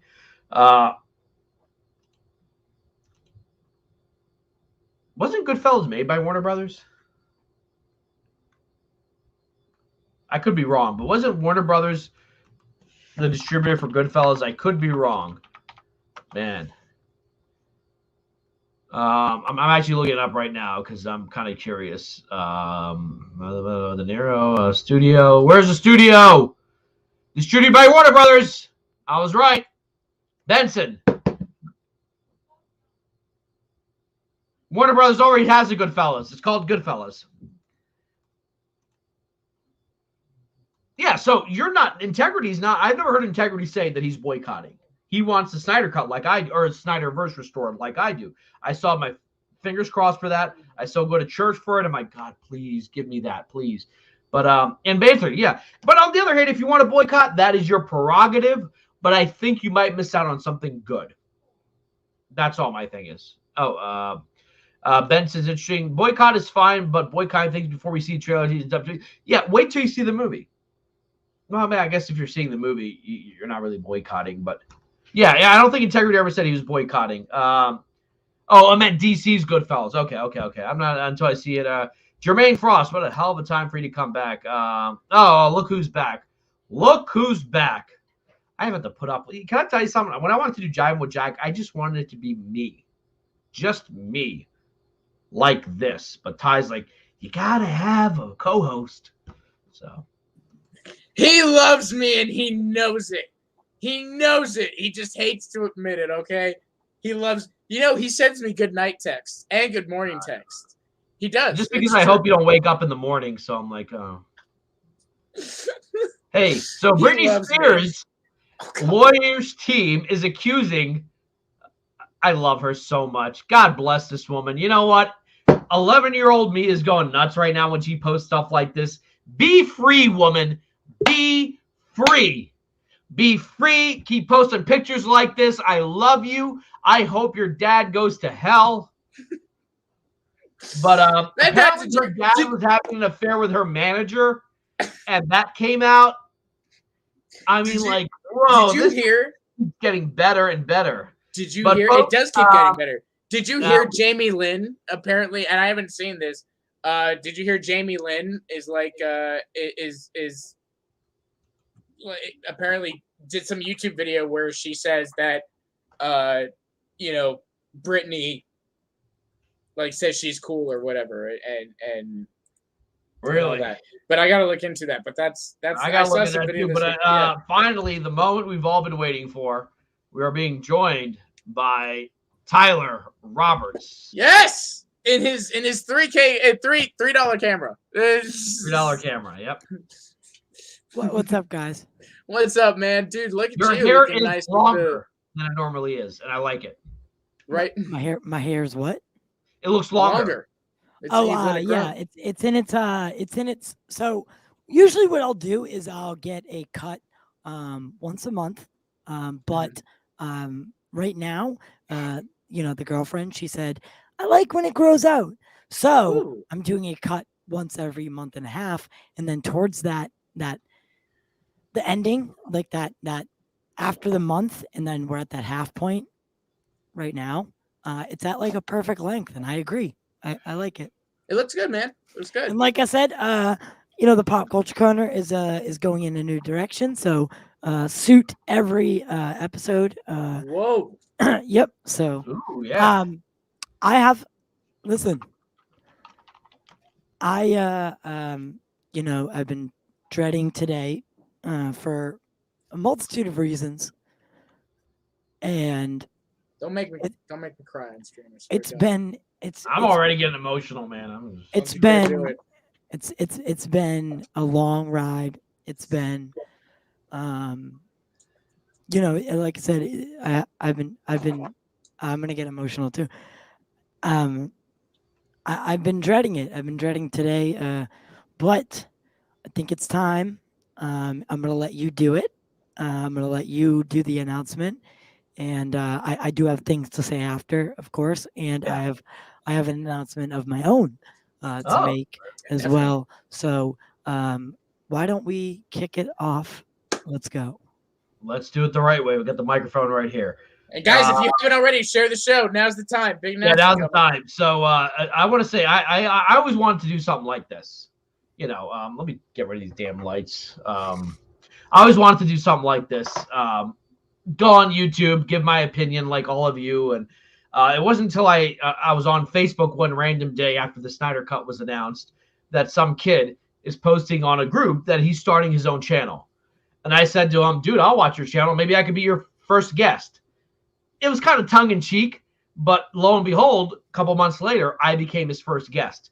Then I became his producer, and I didn't produce anything. I started off as a guest host. I was not good at getting people there, but my ride at Pop Culture Corner has been it's been crazy. It's been crazy. But I am announcing that for now, today will be the last episode of Jivin with Jack. I was made another offer by another channel, and I gotta say that the most difficult part about this has been leaving, but Ty has been gracious about it. In fact, Ty almost got me worked up talking about, like, when Ty was just like, dude, go. He was like, go. Like, it really got me worked up. And me and Ty have butted heads, but I would say he's like my younger brother, even though he's a lot more mature than I am. But Jivin with Jack is taking a bit of a break, and we are joining another channel. However, I have always considered myself part of Pop Culture Corner. I will still be kind of part of the team. You know, if Ty ever needs me, even though like my schedule is crap, I'll be there. But Jivin with Jack is taking a break after today, and we are in about a month or so, or about 3 or 4 weeks, we were popping up somewhere else. But I think me, Austin, and Caden were still part of the team. And this whole day today, this is the first show I've ever done in my pajamas. Well, they're sweats. I never do shows in sweats. I always wear jeans and a polo. But I just was like really kind of thinking about today. All of you guys have meant so much to me. I never thought that I could connect with morons like Benson. I love you, Benson. Mensen, Kasuka, I know you're not a 19-year-old Japanese girl from Okinawa, but you're going to miss that forehead. Well, we're taking a break. We will be back, but I got to give my props to Ty. Ty has been absolutely gracious during this period. He, in fact, was very helpful, and this was not something that I had planned in my life to do, like YouTube. I was like, all right, I'll join this Pop Culture Corner thing, and I'll be the guy in the background. Then I started filling in. I got to make some amazing friends, starting with Ty, Justice. I got to meet people and talk to people that I would never otherwise have spoken to, including Darkseid himself, Owen Gleiberman. I mean, these are people that you don't run into. But Jivin with Jack, this will be our last episode. We'll be back in February on another channel. So I'm not saying where, but if you want to know, follow Jivin with Jack. And but I'll still be around. I'll still be around. This is not. I got to say one thing. The showcase thing, I did help get that movie. That's the one good thing I did as a producer. That's your one producing credit. Yeah. That's the only producing I did. And that is actually why this next announcement is tied directly to Jack, and why I'm making it now. It is still in negotiation. I cannot give full detail, but Showcase and myself are going to be most likely starting a show much like AMC Movie Talk. So the show, my channel, is going to be separate than what I do with Showcase, but Showcase is fully going to sponsor the show. And that all started with Jack. That all started with the phone call. It started with an idea that I had, and Jack put it into motion. Jack got that started. Now today is all about Jack. And he is leaving the Pop Culture Corner proper, but he'll still always, as Austin is. Austin left the channel and started his own thing. These people that I bring in, they are always free to leave the show in order to further their career. right? I'm furthering my career. I have my own ambitions, my own goals, but they do too. And Jivin with Jack, I'm very happy that I got to be a, uh, uh, for lack of a better term, a springboard for these Yeah, you guys. were. Yes. And I mean, Jivin with Jack essentially was kind of like a replacement for TY's Corner. And like none of this was technically supposed to happen. You went through something really horrible. You needed me to fill in. I was so terrified of hosting. I remember the first time when, that very horrible day happened and you had to leave the show. Remember we were live. yeah, I was. And I was like, oh shit, how do I do this? We were actually, and we weren't just live, guys. We Yeah. were live with the chief film critic of Variety, Owen Gleiberman, and I got the text that my mother was passing away. And I keep that video up because for some reason I just can't bring myself to cut that part out. But this channel's done a lot for me, and it's done a lot for all of us, and it's brought us all together. And it's made me a better person. The day that I started this channel to the day till right now, I consider myself a better person, and these guys have helped me on that journey. Jack, I think Jack went from being someone who was, yes, our first guest, by the way. He was our for the first guest Snyder month, yeah. for that, and he was a great guest. I offered within a couple of days. I offered him a spot to join the team after Justice and I deliberated on it. And then now look at him. He filled in a couple times where he needed to, and now he's hosting shows weekly, twice a week. And now he's gotten an offer from a bigger channel. I will say that, and I'm not going to say the name, as he will not say the name either. A bigger channel, and I'm so very proud of him. Austin has his own channel. He's getting that kicked up and running. He's doing, he's going through the momentum. He's going through the process. We're all doing our thing. So we're all transitioning. But I just want to say thank you to Jack for all the glorious moments, the growth, the fighting, the butting heads. All of that was worth it to get to this point. Yeah, I mean, I'm getting emotional now. You gave me, I always think of myself as a quote unquote confident person, but then you realize that sometimes you're not. You really kind of pushed me. When I started doing TY's Corner, it was hard. Like I didn't know how to do any of this stuff. I mean, you taught me, but still, like when you do something at first, you're scared, you're nervous, and it really gave me the confidence to know that what I can do.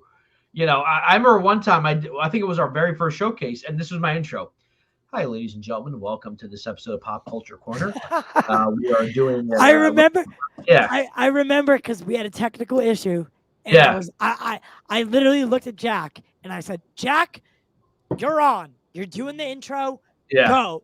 I was like, I gave him a couple pointers. I said, Yeah. "All right, go ahead." And then Jack was like, "Fuck. Oh, okay.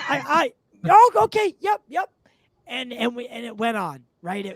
And by the way, Ty was my first co-host. Technically, it was supposed to be Austin, but Austin was sick, as he always gets sick every 2 weeks. It's true. Yeah. But what a ride it's been. Yeah. Jivin' with Jack season 2. Listen, it is coming. And I can't wait. I can't wait for it. I will be popping up over there as a guest. I can't believe I can say absolutely. that. Episode 1. I have not got the chance. Yeah, I'll come on episode 1. Yeah. I haven't got the chance to go on Little Big City yet because the time difference and know. It's a terrible channel. So. It's a terrible channel. Hashtag cancel Little Big City. But I do want to talk a little bit about something. So a lot of people will say, Ty. Well, where does that leave you, man? Because it seems like it's just you now. Well, yes, it is. It is just me. It is Caden with me. So Caden is going to step up and take. Hello. Whoa! Wow! Speaking of the devil, You're on vacation, man. I know. I was just like, you know what? It's a special episode. Let me hop on real quick. yeah. Well, thank you. I'm very glad. I'm sorry, you guys are like getting covered. You guys are getting covered by this. But let's make sure that there's something there. Yeah. So okay. Well, why don't we put Caden on the left and then put the logo over that, so that way Caden's the one who's covered up because we can't see his face. Oh, there you go. Okay. There you go. Yeah. And Jack's still in the number. Well, I was saying where you are, that's where Caden should be. With the like, jiving with the yeah, with the so like jiving. when you do this. No, but then Austin gets covered. I can lift myself a little bit. You can Okay. still see his Okay. upper That's half. what I was saying. There we go. There we go. I like it. All right. So that might leave people asking the question. Well, Ty, as far as hosts go, Jack and Austin were your co-host. Caden is also a co-host, but Caden does a lot behind the scenes. Caden's got his own show on Little Big City. Now, in that same talk that Jack announced to me that he was leaving, I had a private conversation with Caden about if he wanted to do a show on our platform as well. Now, that is something we are currently in development on, and if comes to fruition, we'll announce it. For now, I'm going to be pre-recording a lot of content and doing a live stream once a week. Most of the content will be pre-recorded, so that's why I'm urging people to use either our Patreon or join our membership. That's the way that you're going to be able to support the show, as the fewer the live streams, the less opportunity for super chat. And I only talk monetarily because now it's just going to be me. And that's I donated, so I gave Jack equipment, I gave Austin equipment, and so what that does mean, just so people can get an understanding, because obviously I started my own channel, so what that means, people, is that Ty is going to have to literally triple down on the content to be able to keep up, with the current analytics and things like that. So right. it I will be doing that. Yeah. So it is a strain. It is something that impacts not only us financially, but time wise, things like that. It takes a lot just out of our lives, and we do it. And that's why I bought my $3 camera. My my $3,000 camera. $3. Yes. So that's why I purchased this bad boy. Yeah. And so Caden and I, part of the negotiations with Showcase, I am able to pick my own team. Now, Caden and Austin, just let's put it this way. Us three, this little L that our people have contacted each other's people. Yes, our people. we are all in talks. Yes. And the Showcase deal is it's going to be something that changes my life completely. Obviously, I will not be doing that show from this studio. I'll be doing it from a different studio that they heart radio channels. iHeartRadio. Caden, I literally subtle. Oh my god! Subtle. I didn't. No, I was like, is he struggling to say the name? I'm like, no, what? no. The point was to not say it. Oh, I didn't mean to. All right, well, Showcase. Now, well, we don't. So what did he say? Did he say where we're going? If they just shut the negotiation down because of Caden, I am flying to California. I am killing you. I'm just kidding. This is Ty right now. No, that has nothing to do with it. But You fucking moron! You are a fucking human piece of shit and a disgrace. I am dying laughing. No, but I do have a video that is coming out, and it's debuting right after Jivin' with Jack today. I have two Whoa. other videos. One of them is about Joss Whedon speaking out. Okay. I know Jack did go over that already. I just want to give my thoughts here at the. But in my final thing about me. Metaverse. Talking Meta is a member of our show as well. And he is also going to be stepping up and filling in once a week. And we're actually bringing back a show that was created under the original regime called Getting Into Gaming. Hey, It was a segment in the first what would you call that, Jack? The first variant of it was Pop Culture Corner Prime. So it was the first version of it. Yeah. And Getting Into Gaming was a segment on the podcast. Now, I do want to share what now this is a throwback, right? It's very funny. But this was the intro to that that segment. I hope I still have it. Please tell me I have it. Yeah. I mean, so just to let you guys know, I was supposed to do Quizzo tonight, but last night they announced a storm between 3 to 5 inches here in Philadelphia, so they canceled trivia night because of the weather. And being how accurate, I just went to the bathroom. There is zero snow. Zero snow. This is the second time this has happened.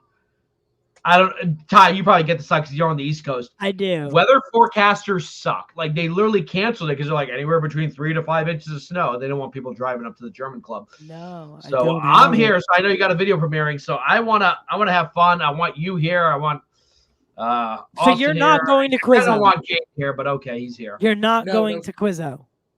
Yeah, not going to Quizzo. So all right. Well, I mean, we're hanging out. Yeah. Listen, I want to talk. There's still much talking to be had. Yeah. But so Metaverse is going to be stepping up. I don't have the video of Getting Into Gaming, the intro that we used to use, but it's really funny, and it was just a good one.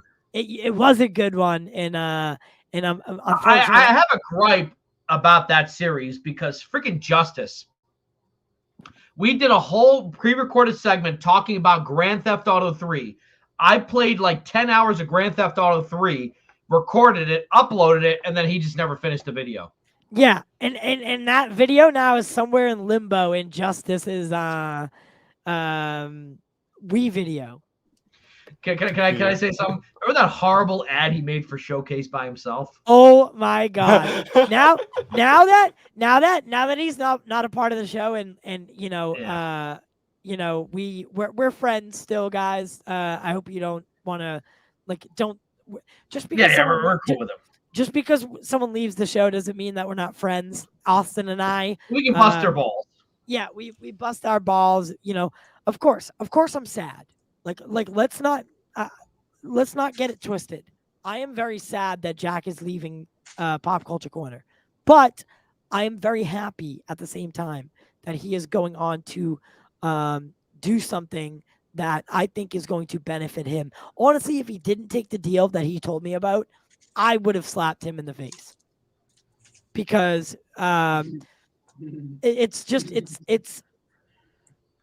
it's better for him. I don't know if anyone knows this, and I don't know if Jack wants anyone to know this, but Jack very much is a family man, right? And his parents and him, they work side by side to ensure that their family is safe, has a house, has a cars. They work super hard to maintain what they have. And Jack, Jack is a great guy. Honestly, one of the better things in my life was meeting him, because in turn, he made me a better person. And that goes for Austin, and that goes for Caden, and that goes for even Justice. For knowing them, I consider myself a better person. And that's the legacy that they leave with me. And they can't take the videos that they've made on my channel and run with them. So I will always have their videos up to date. I'm just glad that the one video that I was drunk and I sent you of me singing Hallelujah, you couldn't post because of copyright issues.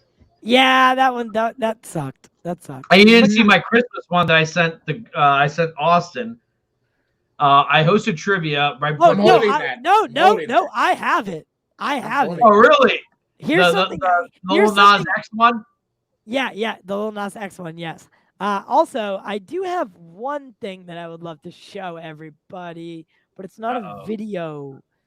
It's not It's a like, video. let's file. expose Jack real quick. Yeah. Like, this is Jack's last This show. is my Joss Whedon. Expose This is my time. Joss Whedon article. And if you guys want to know what Jack's address is, it is. Right, yes. As long as Kasuka can fly from Okinawa, she's welcome. Oh my Oh god. my god. God, you sick. You weird. You psycho. Oh, she's 19. She's of age. Oh What, my is God. Katsuka a woman? No, it's not. No, Ty. It's an ongoing joke between Jack and Katsuka. So basically, I asked Kasuka, like, I don't want to misgender you. And he was like, well, I'm not going to tell you. I'm like, all right, I'm going to make it up. You're a 19-year-old hot girl from Okinawa. And then, like, a couple weeks later, he's like, I'm a guy. I'm like, nope, no, you're not. No, you're not. Oh, that's me. Yeah. Hey, Bat Oh. Jack. There Here's it Bat Jack. This is Tyler made. Yep. I did my best. It didn't pan out the greatest, but yeah, there's a moment. What originally I was going to do was I was going to put together a video of Jack's clips, Jack's highlights from the Pop Culture Corner. Unfortunately, it was too dense to upload to StreamYard. So I'm going to send it to him personally, and I want him to update it and upload it to his new channel once that goes. I think it would be a very, it would summarize where he came from, and it would. If you haven't, you could share. Oh, never mind. I was gonna say you could do that thing where you like upload it as a video file and like you share the screen. Well, that would take quite a few. But Okay, yeah. you know what, guys, you know what? How this started, and for all the audience members, none of us are not going to be in contact. We have a group chat. Yeah, we're friends at the end of the day, right? We're always going to be in blocking all of contact, you guys tonight. always, and we are friends at the end of the day. So you know how all this started was because we like to talk about the things that we love. Now, I heard someone speak about it earlier in something that Forced Adversity was doing, creating a positive environment. That's what we want, right? We want a positive place to speak about fandom and the things that we love. So let's spend the remaining time we have doing what it all came down to, talking about the things that we love. So I know you talked about the Batman and the runtime. My Did you guys advice. see the new breaking news? What? The Godzilla show. Yeah. Yeah, Caden, we were there an hour ago. We already covered it, Caden. Oh, I see. I See just what woke happens? up like You take a vacation. I gotta step it up a little bit. I gotta say something real quick. What really got for me the ball rolling was really the Snyder cut, because I think Ty, you and I happened to be part of a group of like 30,000 people. Yes, and it just so happened that I put out a post that said, "Hey guys, I'm starting a podcast. It's mainly going to be centered around, all pop culture, but a heavy focus on DC. And to Prakash, if you're anywhere out in the sphere, that remains true. We have a heavy focus on DC, and that includes the Snyder cut, right? But we talk about all things pop culture. Hell, I saw in Jack's fucking thumbnail today, Pam and Tommy. So yeah, we didn't get to that. Yeah, that's. So, by the way, I heard Sebastian Stan looks like Vanilla Ice in that. Yeah, he Well, James Franco was originally supposed to be Tommy. No Really? way. He was? Yes, Have yes. you guys, Seth Rogen. That's funny because Listen, Dave Franco. Have you is guys, playing let's get a little bit criminalized. salacious for a second. Have you guys ever seen that video? That was the first tape before the internet Oh, that yeah. went viral. I haven't for a seen while. it, but Yeah. I know. Oh it. yeah. Yeah, I saw Okay, that. you're not allowed I to saw see it. You I saw the sex tape. Yes, I did. do? Yeah. But Did you that I know was that a still James watch Mackey the was sex his tape here and there. Talking penis. Who are we kidding? Who are we kidding? I still love watch Kate that now. sex Kate- tape. I still, Kate, it's like an old movie that I like a lot. I Hold like to on a put second. it on Kate- every Kate now and doesn't again. know. He thinks we're talking about Tommy Lee Jones. He's like, Tommy Lee Jones has a movie coming out? You know? No, I know exactly what you guys are talking about. He doesn't even know who Motley Crue is. So I know that the whole Pamela and Tommy thing has Sam basically Williams watches ruined it a lot of times. the Pam and I Tommy wanna sex get- tape I wanna get a ruined picture. Pamela's like. I want to get a Let me career. just say something to Integrity. Integrity, you are a royal pain in the ass, but I love you. I love your enthusiasm. And I still have faith. And this is only the faith that a religious person can have, which is like faith that in something stupid. But I still have hope. I still have hope after the merger. They're like, all right, we're going to do a Elseworld with Zack Snyder. I still have faith. So Can you take listen, the I comment give down? props for What- Integrity what- and talking what- to Zach. Can you take the comment down, guys? As I'm trying to get a picture All right. of a picture. So Of Caden. Caden's no. very photogenic. everyone Yes, I'm smile very into the photogenic. I'm camera. smiling. It's gonna, dude. Usually you would do this like, look at the I fucking said world. I- Look at the world that Oh my back. I know. I'm just saying. Look at the world that we've come to, where I'm taking a picture of Real quick, us real quick. on a stream. Porn is pop culture. Sorry. Go ahead. Porn is pop culture.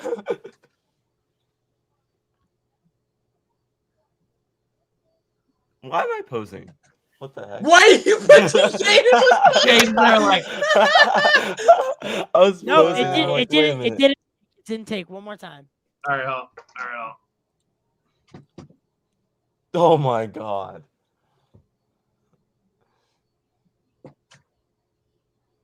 All right. Oh my god. Who's unfiltered? Tell me you got the nipple one, right? You got at least one of the nipple. I just want to make sure. Wait, what? You know what? Oh, Kasuka! Wait, you know what?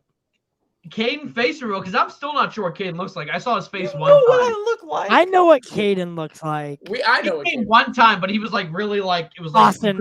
I got the Yes. nipple. Yes. Can I tell the That's story actually about the Caden? best one. Oh my Can I god. tell the story about Caden and Austin and how I hated like both of them joining us? What? I can have Wait, two Wait, sure. you nipple. did. I know that. Yes. Okay, so I gotta tell the I'll send story. it to you in a minute. Yes. I gotta tell the story. So Yeah. This is Ty, was like, all right, I'm talking to this kid. I'm going to bring him on. I'd like you to help interview him. I'm like, all right, cool. And like 20 minutes later, Ty's like, all right, we're starting a new show called The Morning Pod tomorrow. I'm like, but he's this kid. His name is Austin. I'm like, no.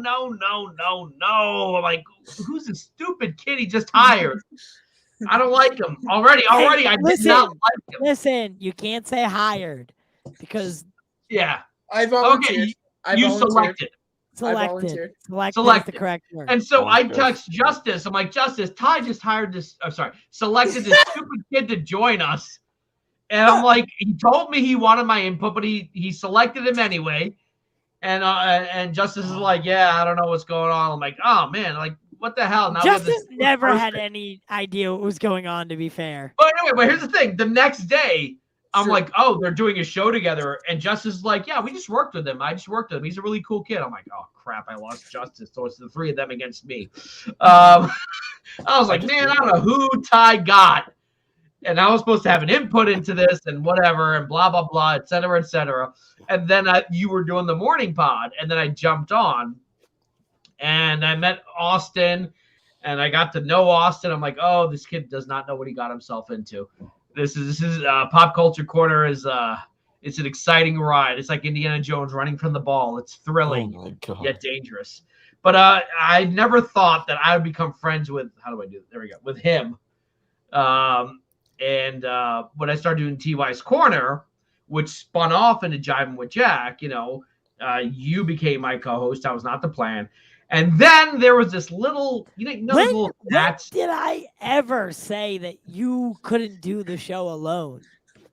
I'm joking. I never wanted to do it alone. That's just it was the plan was it was gonna be me and Austin or whatever. That was just. But anyway, so then comes a little termite by the name of Caden, and when Ty took some time off, he was like, "Jack, you're in full control," and I felt like I was on the iron throne. And Caden's like, "Hey, can I do a show?" I'm like, ignore. And then one day, Austin's like, "Oh, by the way, we had a meeting, and Caden's now a producer." I'm like, "Oh my god, that little nitwit! I can't believe we hired him. That kid is so annoying." I'm being honest here. I'm hiring. Sorry, we selected him. He's going to be our producer. We selected him to be a producer. And arguably, Caden's like my favorite person out of the 5 of us who've worked on this show. Yeah. Caden, I've seen him grow from like the way he speaks, the way he enunciates himself. He's gotten better. He's become, people love him. And it showed me my own you're successful when people hate you too. So if you check Jarbo's comments, people do not like it. Really? No, people do not like me. It's true. It's true. But that's how you know you're successful. Quick timeout. Integrity and Benson's. You guys are Play having nice. Play nice. You guys are having an argument in a chat in a chat where the hosts are like saying a farewell to each other. Right, we're trying to be. Come we're on, trying to guys. have fun. Let's have fun. Come on. Let's have. We're literally Ty, laughing. if the 3 of us put money together, I want a pay-per-view fight between these 2 guys, like with sock and boppers, not violent. Oh! I love commentating. Yeah, let's have a sock and boppers fight, maybe in England or wherever Integrity is, and we do a Pop Culture Corner presents fans versus fans, and I think these 2 are brothers actually. FVF. Oh my gosh. What? It's the new WWE versus FBF. Fans versus fans. No, but Caden, for me, can you at least show your face once, even for a brief second? Because he's a good-looking guy. I saw a picture of him when he was younger. Come on, Caden. Jack, I don't know what he looks like. Jack. He could be Korean for all I know.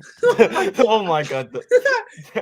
There Oh my god! Oh, no, look at that! Look at that face! Oh my god! Now you look like a normal guy. There we go. There we go. Whoever said he didn't? Well, Yeah, I'm an ogre. I've been picturing like the fan of the opera, like his face is like this. Like, I'm Caden. That's like This is me why I don't show my face. You guys said something funny, and I was trying to take a selfie, and I laughed big picture. I was like, What a handsome kid. It worked out.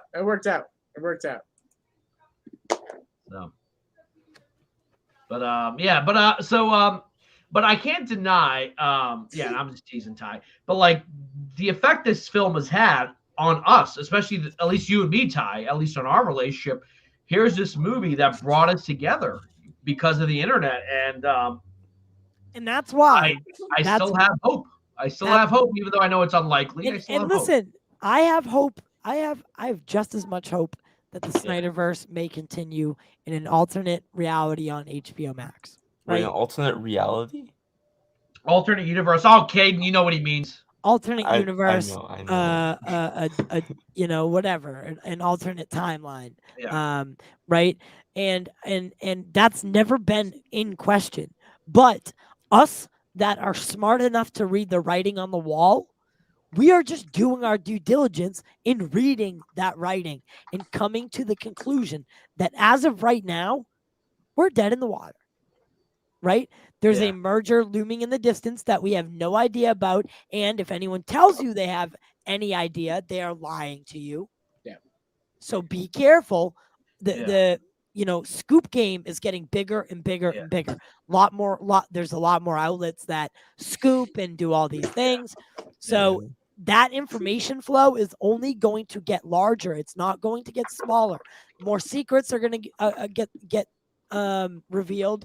Less secrets will be in movies, and honestly, studios are probably going to be spending less money on movies, and looking to up the quantity and take a hit on the quality, because we're going that streaming direction. So, I agree. Real quick thing, I'm going to expose one of our members. For those of you wondering, this is what Katsuka looks like in my head. Oh my Jesus! Oh my God. Dear So, God. That's Now control value. Asian. Huh. Dear Well, God. yeah, there we go. You Oh know what? my It's God. funny because the channel we're moving to, the person in charge, I said to that person, trying to stay as gender neutral as I can, that look, if you take a position over here and I take this position, you have to be cool with that, because that Ty was never like, you got to take this position. Like, no, like you're gonna have to be cool with that. And we truly true visage of God. If that's what God looks like, that's why the world is so screwed up right now. You know? Right, Wow. Okay, I'm teasing. I'm teasing. Yeah, and you know, back to the point. So with the Batman, well, not with the Batman, with the Flash, Yeah, the Flash. right? With the Flash, a lot of people are boycotting the film, have not yet knowing much about the movie. They're only boycotting it simply because of things that first It's off, the solo situation. first off, have nothing to do with them. The beef that Ray Fisher and thus, you know, his friends and family, aka like Wayne T. Carr, the beef that they have with Warner Brothers, because they did apologize to Ray, they just didn't apologize to the rest of the crew, right? And that's what Ray really wanted, and that's what Ray is waiting for. Whether we see that day or not, you know, that is what it is. It's whatever. But there is a merger in the distance that we And have look, no idea what's going on. Can I say something that's going to get me in trouble? One second. Okay. What's it? With the Flash, there's so much going on. We don't know if Ben has written himself a farewell. We don't know if Michael Keaton, you know, what the events, because Batgirl in continuity takes place after the Flash, right? Yeah. We don't know exactly what's headed for. The multiverse opens so many doors, as we could see in Spider-Man No Way Home. Even if a door is shut, it can be opened. You know, it's remarkable what they're able to do. And in order to keep audiences interested, they're going to have to keep pushing the line, right? They're going to have to keep expanding on what this genre is. Therefore, I see a future where, you know, these shows and these movies, they are going to be so interconnected, you're not going to be able to tell the difference as far as the quality or whatever. It's more or less where you're watching it and how you're watching it. What I have to say is stop with the boycott. Go see the movie. Make your own deduction. Have a direct apprehension of your own. But go ahead. Yeah. Yeah, I was gonna say that, you know, even on Tuesday's show we were talking about Joss Whedon and it's pure. It's obvious that like he's a piece of crap. But I said this on Tuesday's show, and I even said this going back to Jeff Johns with Ray Fisher. Like, hey, you said real quick. I'm sorry. You said you bought that article. Yeah, there was an option through a third-party website. Can you send me the full Ty, article? I took all the screenshots. I can send it to you. Okay, yeah. So basically, there was I went through a third-party website called Magazine. It was something.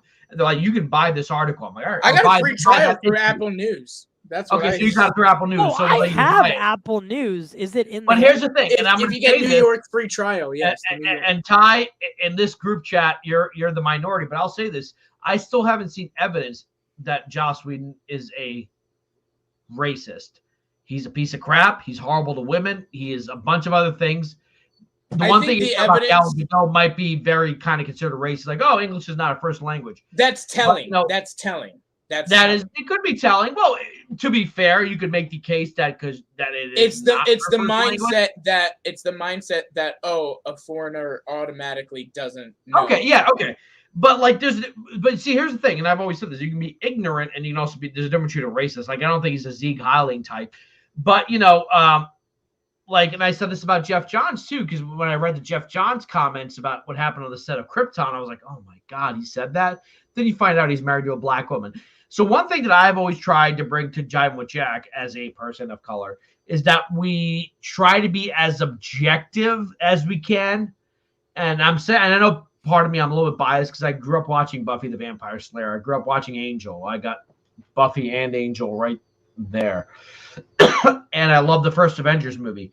But one thing that I always liked about Pop Culture Corner was that we could express our views without being told, like, you can't say that, don't say that, you can't say that, that's not allowed, none of that stuff. And I think that's something different than a lot of the bigger YouTubers out there. God bless them. We hope to be as successful as they are. But, there's a lot of censorship going up, a lot of self-censorship, and I had never had to experience it here. Yeah, And thank you. And I appreciate you saying that because I try not to censor anybody. This was always meant to be a platform where even if look at dude, it was literally created that way. Justice and myself rarely saw eye to eye on anything. It was created with the fact that the guarantee that the content was going to be great because of the clashing. Ooh, I just burped a little. Clashing opinions, and that remains true to this day, right? Yeah. No matter if I'm doing the show alone, or doing, because what I want to do is I want to so at least my show is going to transform into a new rock star style content. And you're way better looking than that fat guy they have, who does the movie Easter eggs thing.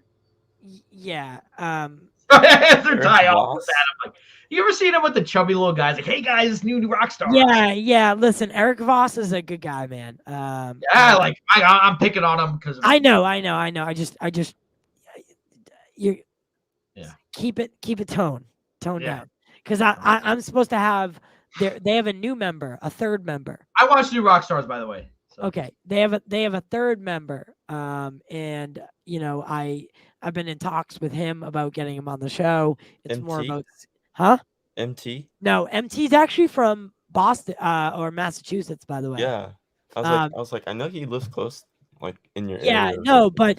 but no, Tommy Bechtold has joined New Oh, Rock Tommy. Stars. Yes, Tommy. Yeah. He was there like since last year, I believe. Yeah, and Tommy is going to be joining me on the show very soon. So with the New Rockstar stuff, That's awesome. let's just breeze past that. Yeah. But yeah, so I want to transform into a show like that. I as you guys know, I have my studio. I have a lot of equipment that and software and all that good stuff. And I've always liked that kind of content. Live streaming, yes, I love it because I can speak, because I can talk, because I can I can carry a conversation, I interview well, all that good stuff. But I really like that content. And Jack, my advice to you, Caden, my advice to you, Austin, my advice to you, find your voice. And Jack, I think you have. I think you found your voice, and I think your voice is in long form content. Yeah. Your voice is 1.5, 90-minute shows where you can talk, bring up the news, and it's that classic. But I do wish and I advise that you bring back the skit intros because they were I got to learn how to edit that stuff because I don't have a Tyler Roberts anymore. No, Jack. Yes, you do. Yeah. Okay. All right. I'm cool. right here. And can I say something? Integrity talked about censorship. If I'd like to think there was a theme to the first season of Jivin With Jack, is that I at least was very anti-censorship. I don't want to speak for Austin.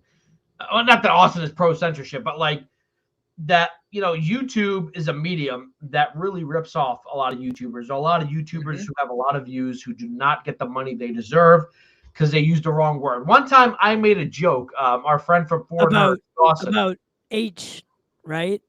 Well, no, here's the thing. I used a word because Dawson was on and we were talking about Jake Paul and how you kind of respect Jake Paul. I'm like, well, Ty, you like Jake Paul. Do you like, you write the H Yeah. word. And that got censored. It was a joke. It wasn't like a, speech or anything. Most of Jack's shows. Now to give anyone some insight, to give the audience some insight. Yeah. As soon as a word is said that YouTube categorizes as a trigger word. Now that might go anywhere from TALI,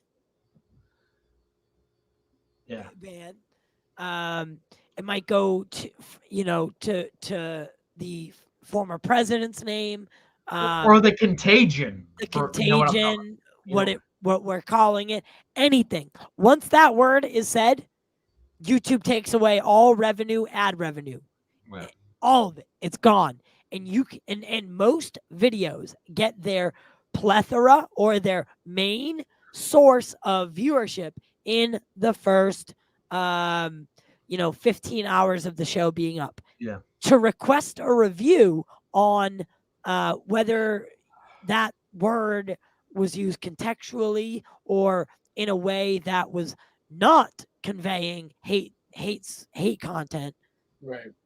it takes a lot longer than the 15 hours. So, and then they'll never retroactively give you that money back. So Yeah, they won't.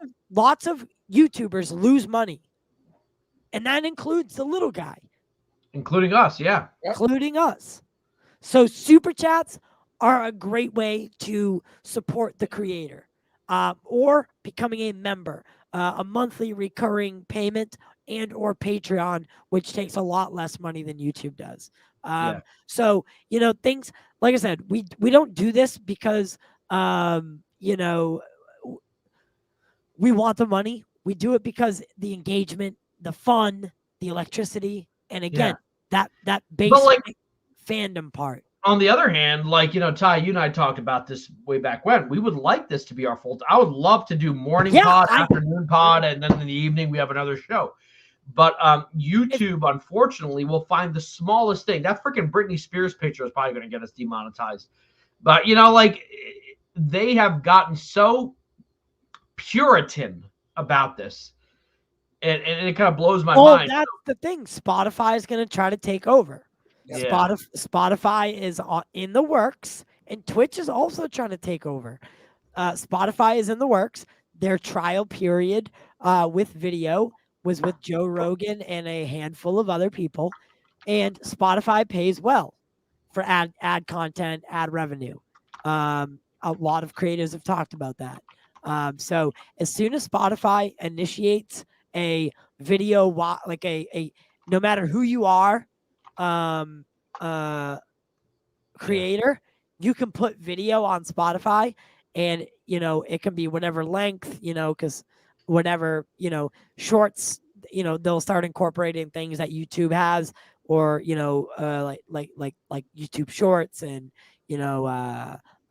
TikTok style videos and then YouTube content. Once they get that down and they institute it site wide, Spotify, because Spotify does not want to be an audio company. They want to be a media company.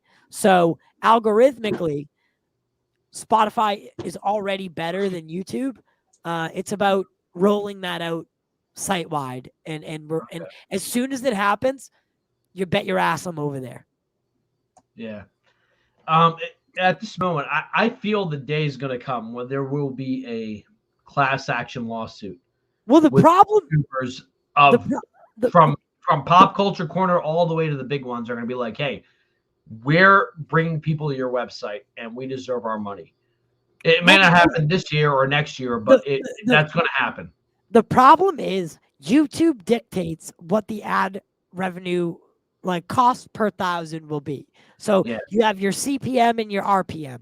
Your revenue per mile equals how many people watched the video after it debuted, right? Yeah. That is a different amount of money. So per 1,000 people, you get paid, $8.67, right? Mm. So, and then cost per mile is when you're live, and the video is debuting. How much ad revenue you earned during that per 1,000 people. So in order for you to make, now obviously if you don't get 1,000 views per episode, it's a fraction of that cost, prorated version. But if your videos aren't cracking thousands of numbers, you're not making any money in ad revenue. I mean, you are making your pennies to the dollar. So again, super chats, memberships, and Patreon are the way to support creators. Yeah, and I know sometimes fans, when they're watching, they're like, "Oh my God, they're begging for money." No, we're not begging. No. we do this like Ty has probably spent more than thousands of dollars. I've spent for that setup. before the last year, before the last 6 months, I had invested $8,000 into my studio, and Jack has some of my equipment, Austin has some of my equipment, Justice has some of my equipment, and he is gone. Jack is leaving the show. Austin has left the show. Like that, all that money that I spent on those things, I gave those to these guys to start their own. Those are my presents to them. But then again, I just bought another $4,000 camera. Like these things, and then StreamYard costs $50 a month. The streaming platforms that you need to have in order to stay up to date so you can talk about these things cost money. Like, yeah, I get it. Yeah. We didn't have to start these shows. Yeah. We chose to. And I continue to do the show even when it only brings in $100 a month because I love it. Yeah. So donate what you feel that the show is worth to you. And that's all we ask. And if you can't support it monetarily, share it on social media. Yeah. Get it recognized. Yeah, and you know what's with this, like I hired a DJ friend to create the intro and the outro music. She used temp music from like a website or whatever, and we still got demonetized for using that intro because there's a company, and this is happening to a lot of YouTubers, a company that will say, "Oh, that's ours. That's our music." It's not their music, and they'll get the revenue for that episode. So even coming up with music for the intro and the outro, simple thing. It's ridiculous. So really, YouTube is where we broadcast, but we can't depend on YouTube. Right. Sustenance. What is Megapodtastic was asking? He was saying something. I need to figure out how to turn on my memberships. Well, for Megapodtastic, it is Megapodtastic, you need to have at least 1,000. He does. And okay, so he's active. So yeah. I can walk you through the application process if you'd like. I don't mind helping you. Or I don't mind helping. Listen, guys. Also, I am an editor. I did go to school for it. If anyone wants a video edited, and you don't mind that, my name goes into the video as edited by. Yes. What's your rate? Because I need your help. My rate for third party people is going to be it depends on the video, but okay, I was kind of teasing, but like no, I would need Ty's help a lot moving forward. Jack, you're a little different. But if anyone else does need help, I am available. It does take time and it does take effort, so it is not free. But it is a service that I am going to be offering in the future. Ty, if you can come up with a name for that service, you could be the first sponsor of Jivin With Jack wherever we pop up. Okay. Sponsored today by TY's editing thing. Yeah, why not? Yeah. And by the way, Ty edits everything. The only thing I do is I sit here and look pretty, quasi pretty. There's not a $10 a month StreamYard. There's a $25 version and there's a $24.99 and a $49.99. There's no $10 offer of StreamYard that I know about. It's either free, $25 or $50. Yeah, and we do the highest one. Yeah. Yeah. I edit with multiple programs. I edit DaVinci, by the way. To edit videos for YouTube videos is not where DaVinci Resolve is for like legitimately editing movies. Right, exactly. You're talking, yeah, you're talking legitimate. Oh, there's a $10. There is a $10 tier now. What do you can only stream to one thing? StreamYard's been they're coming up, man. They are rolling out a lot of features that I like. They put out some new a background music today. Now, you can do background music. Tight. Now they have background music. StreamYard is still in 4K. StreamYard is still not in 4K. Show me background music. Show me the money. No, but background music sucks. Like, even if you get it, like my background music for the last couple of weeks, I haven't shown my intro. My DJ came up with this music. She put it in, and it still got demonetized. And I learned there's a scheme. There are certain companies that will automatically say, Holy that shit! I see it. No, You see it? yeah. Yeah, there it is. It's playing. It's playing. Wow. Hey guys. We're testing it on Wait, is stream. Kate Live. doing his Thai impersonation? No. Ah, when he said, hey, guys. So basically, what this would be used for is like, all right, we're doing a stream, or I'm doing a trailer reaction, and instead of, because StreamYard, their goal is to not. They want to be in editing. They want to be in editing. All in one. It's related to the volume, all in one. So it combines post-production with on-set live features. It's an all-in-one place. Actually, this is a really great idea. Mm-hmm. We can have this playing in the background while we're talking about whatever we're talking about. Yeah. Yeah. It's like a nice. That's Ah, my Oh, idea. A nice Oh. ambiance. Hello, guys. Oh, Yeah, right. Is this the ASMR? All right. So, while we're having fun, because And I welcome thought to Kate our was doing his Corner of impersonation. the pop culture. I need to see Caden's impersonation of me and Austin and Ty. oh, Oh And I my see God. Austin's impersonation of me because I have one of Austin.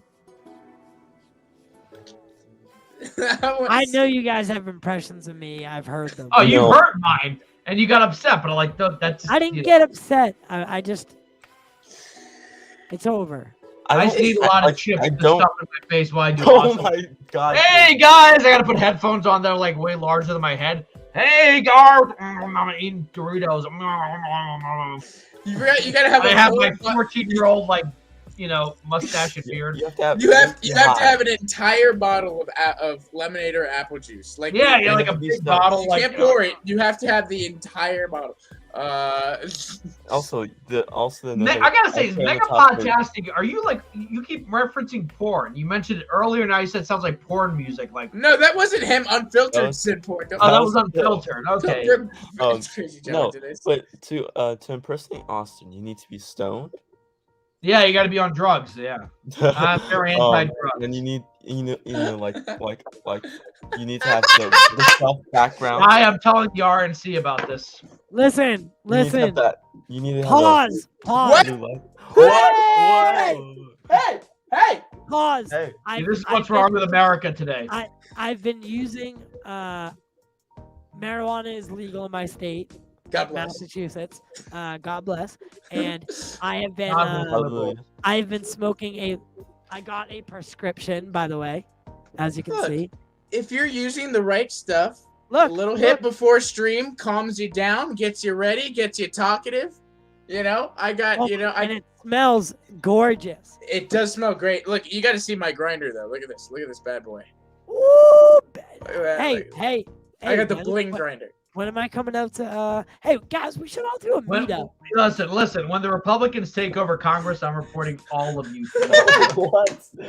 When they take over in November, You're I'm like reporting each and vigilante. every one of you. You're like vigilante from Peacemaker. They're Yeah. sitting in the bed smoking Oh, weed and stuff. Oh, by the way, I I did not see the new Peacemaker.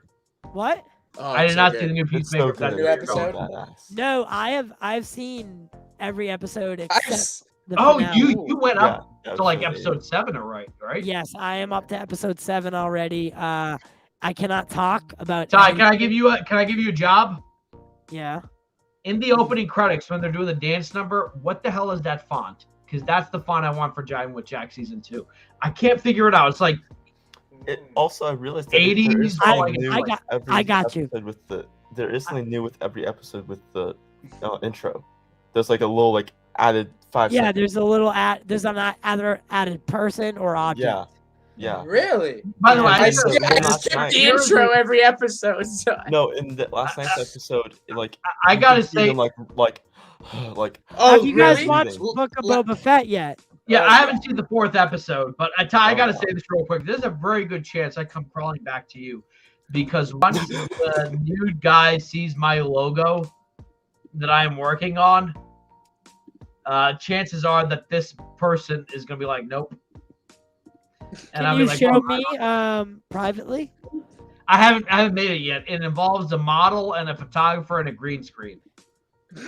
Oh God. And a guitar, and Dear only a God. guitar. Oh my That's God. all I'm Okay, gonna so say. but what, have you drawn it? No. This is gonna be an actual person, an actual model,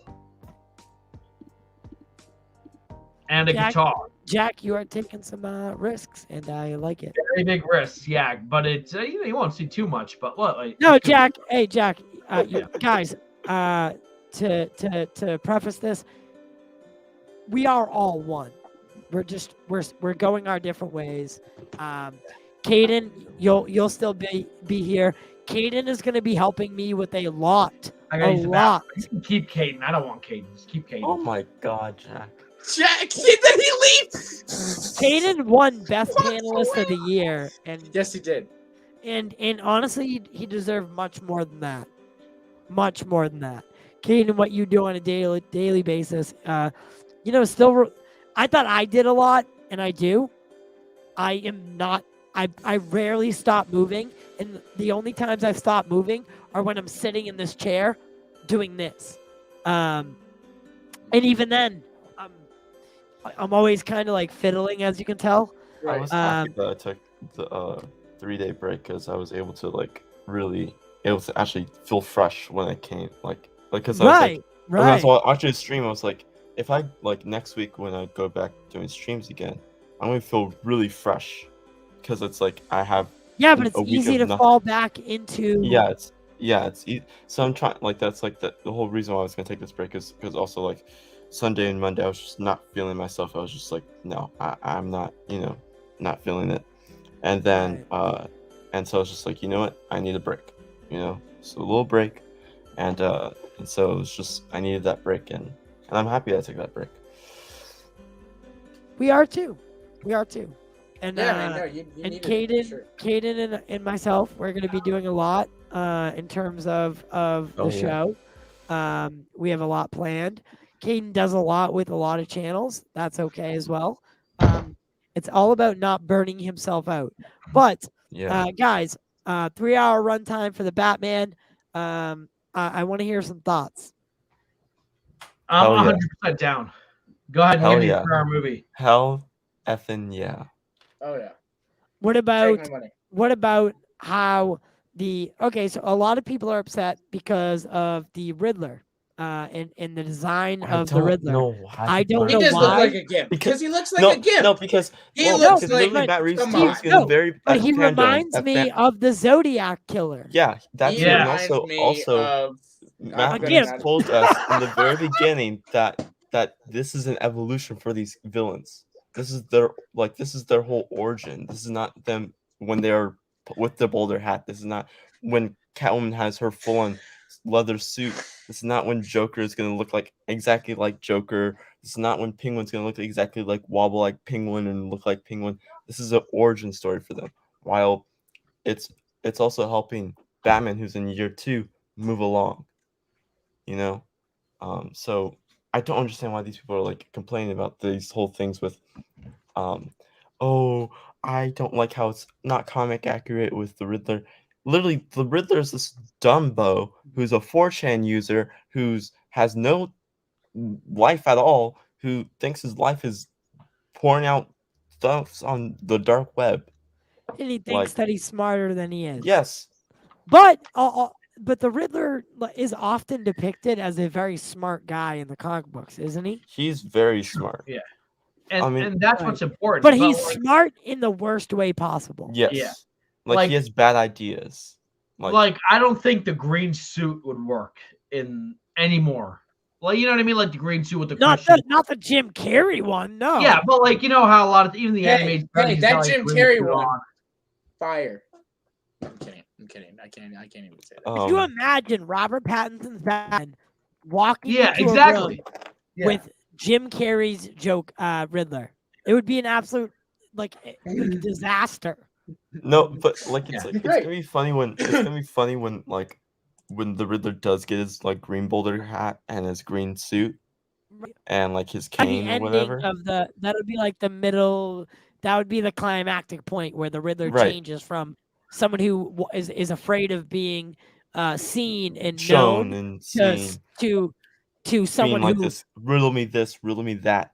right, guy. right, Yeah. exactly. Well, here's the thing, and I said this earlier. I think if this is an almost 3-hour movie, I don't know if Riddler and Penguin are the ultimate bad guys. I think these trailers are purposely misleading because we know that it's the Riddler. Like, it can't be 3 hours of Batman trying to figure out who the Riddler is because we, the audience, already know who the Riddler is. No. I You're think right. there's You're something right. else going on here. Yeah, the Court of Owls. Oh, yeah, maybe. Yeah.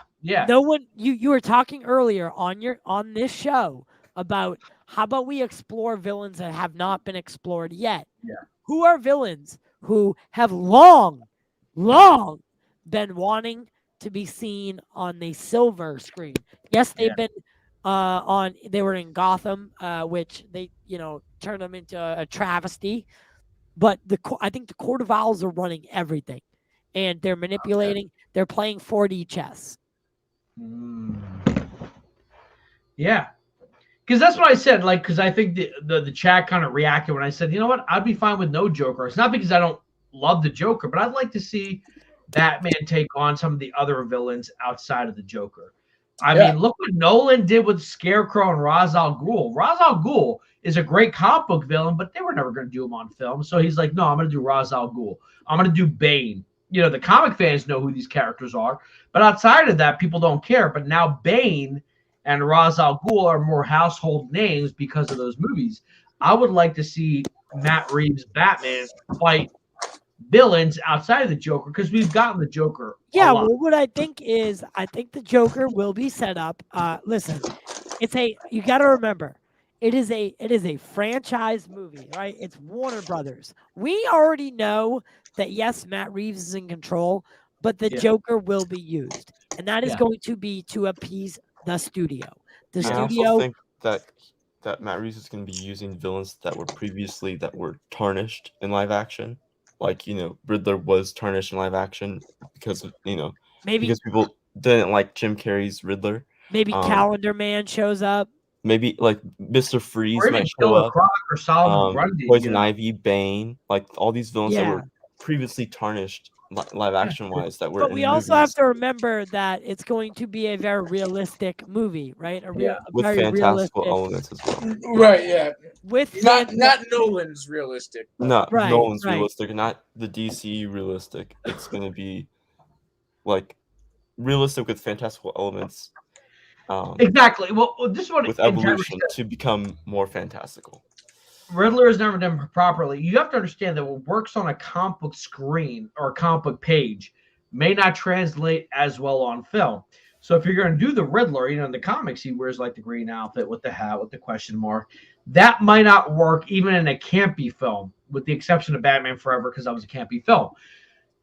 If you're going to reimagine the Riddler in the same way that Nolan and Heath Ledger reimagined the Joker, you're going to have to take the concept and make it more real world.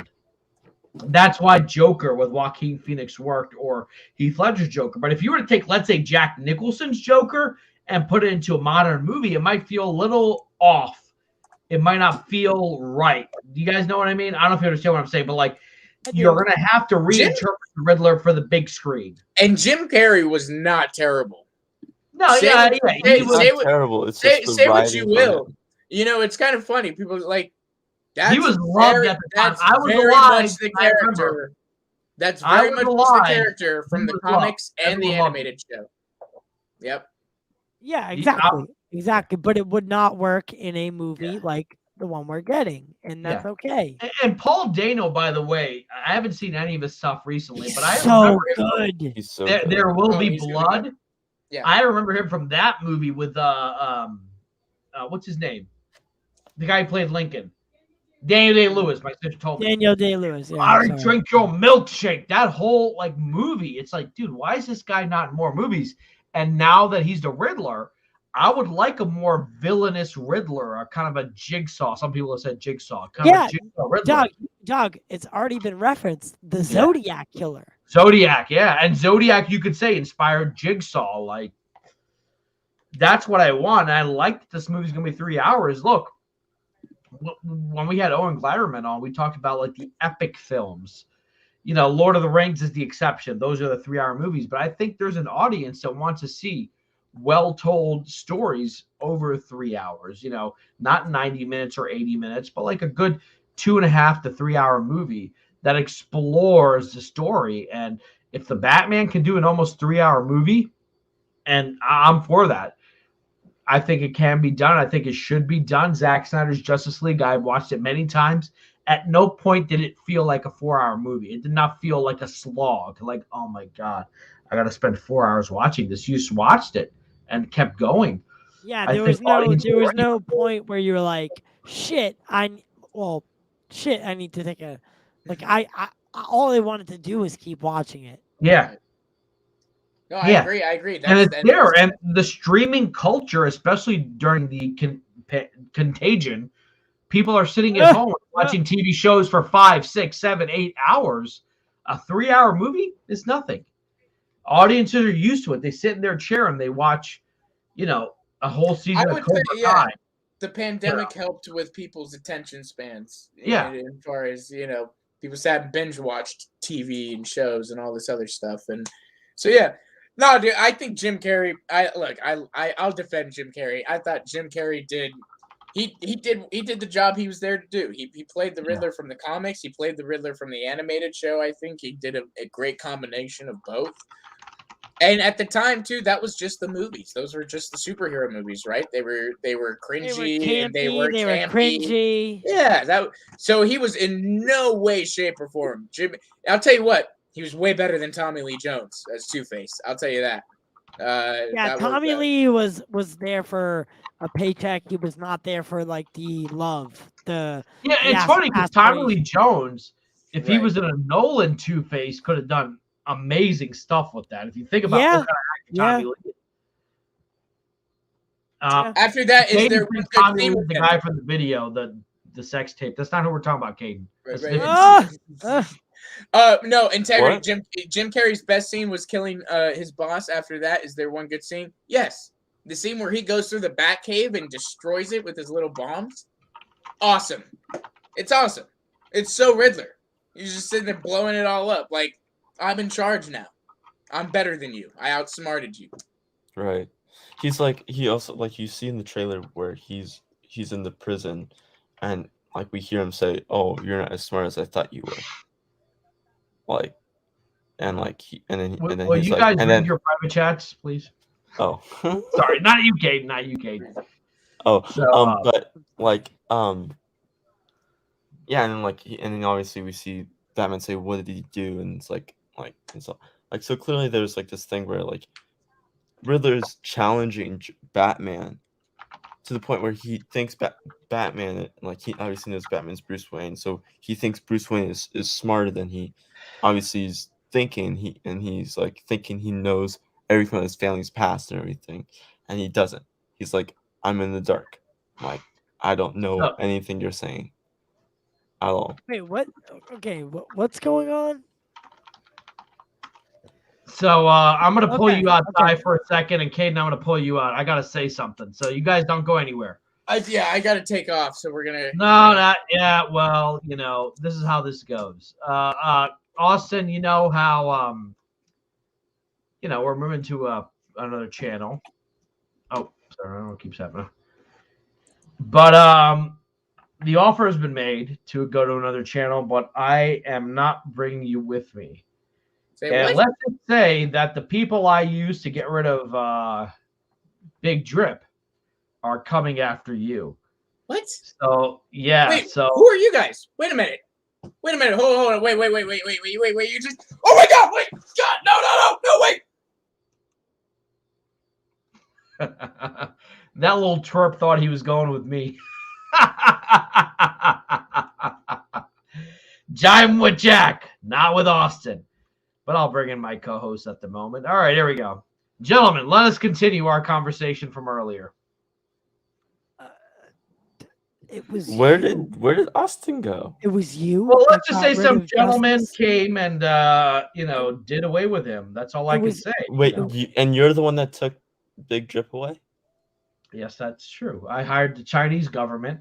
It shows how much you watch, Caden. We hired the Chinese government to hire ISIS to take care of Drip. Somebody took care of Drip, and So now this is I some hired So those who have same I been people. contacting when Justice answers? That is the CIA. Oh, So my just be God. careful. Wait, it's this big government like conspiracy with the Yes. CIA, ISIS, Yes, Chinese yeah. government Well, is all Harold, involved. Austin, and Drip, they're both Now in where the did they same go? ditch Where somewhere are in they? Cambodia. So that's all Austin I'll is say. not doing the show with you at the No, new he channel. is gone. He's gone. Oh my Oh, wow. God. Wow. I'm sorry. I did not I'm know Jack talking was this to. notorious. I'm talking to not the police, but my mother. I mean my sister. Wait, can I? Okay, now I'm gonna keep my mouth shut. Yeah, you bet. It's I have seen a very, very pretty girl pop up in the People You Might Know with the last name Roberts, and Yeah. then it shows one mutual friend, and that's Ty. I'm like, oh, this must be Ty's sister. Is it Cassandra? I don't know what her name is, but I see the name Roberts. But If it's Cassandra, then yes, it's my sister, and you stay far away. I am staying far away. Stay away. Staying far away. But yeah, no, very, very attractive young lady. Positive thing to say. Yes. Yeah. Okay. All right. Well, as long as you stay away. As long as it's okay. it's so weird. I did not know that Jack was the one that got rid of Drip. Yeah, I'm still a little confused on You what the don't fuck see the is skits. happening. The Chinese government asked me to do that. So I understand the skits. No, they were not skits. They were legitimate. Like the skits that we do. By the way, they're not skits, guys. They're real. They're real. Like legitimately, I'm nervous. Like now, I need to know where Yeah, Austin went. I'm like now I well, need to text Austin or Bradley to see if. I wouldn't knows text what- Austin anymore. And Bradley, let's just say that I had some. Wait, Well, Bradley I too. lose- Loose ends. Wait, we can't wait, have. wait. So Wait. Integrity, follow me on follow my Twitter, and I'll let you know. Wait, you so can you follow me did on So get you'll Twitter. be rid of making. Drip So and you'll be Austin. making You the also got rid of announcement Bradley. of which channel you're going to. How? It will be on that channel, but I would say follow me on Twitter. That's what I'll say. Okay. Follow me on Twitter, and it's going to come in the next couple weeks. He's asking for help. Should we help him? Oh, I don't no. think he needs Austin help. He is doesn't need help. fine. He doesn't need help. Fine. He doesn't need help anymore. He's good. He's knee deep in Chinese girls. That's all I'll say. All Sure, they're soldiers with torture devices, but that's all I'll say. Don't worry about Austin anymore. All right. Okay. I won't. I'm sorry. I I'm won't. sorry, Daddy. Sorry that I asked. Just leave it be. Leave it be. Welcome to season 2 of Jivin With Jack, which will be in Mandarin, by the way. Ah! Like John Cena's apology. Oh my god. Did you believe that? Like that was the dumbest thing I That saw. was it literally felt like he had a gun to his head the whole time. Oh Yeah. my god, it did. Literally, like, look, and let's say, like, when I make jokes or I make jokes about the Chinese, we're talking about the government, not the people. The people Yeah, are of course. The Their government, it's like, wow. Their government is a They're waste real. of life, to be honest. They're like that thing you can't mention from 1940. Like, literally, they're like that thing today, but Yeah, exactly. yeah. But Don't say anything to them. They think I'm But hey, you know what's good? You know what's good to see is that movie studios are debuting movies without Chinese Chinese theatrical runs. Yeah, And No Way they're Home. doing well. Well, The Dark Knight is one of the highest grossing movies of all time, and it was banned in China because of that sequence where Batman goes to Hong Kong and he Kidnaps the guy. Yeah, so they banned it. So that movie crossed $1 billion despite not having China's box office support.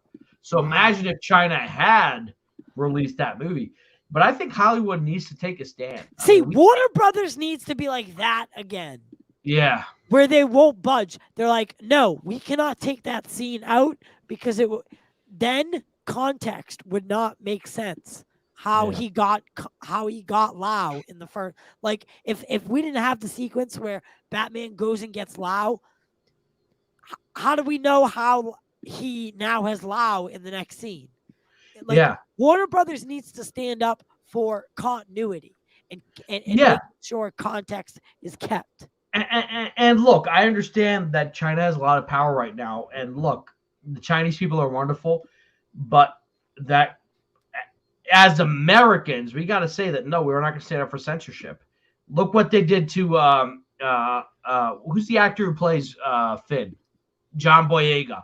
Look what they did to Chadwick Boseman on the posters. Right. We can't be like, oh, that's acceptable just because We cannot accept that because we may not be accomplices, but we're enabling and we're complacent.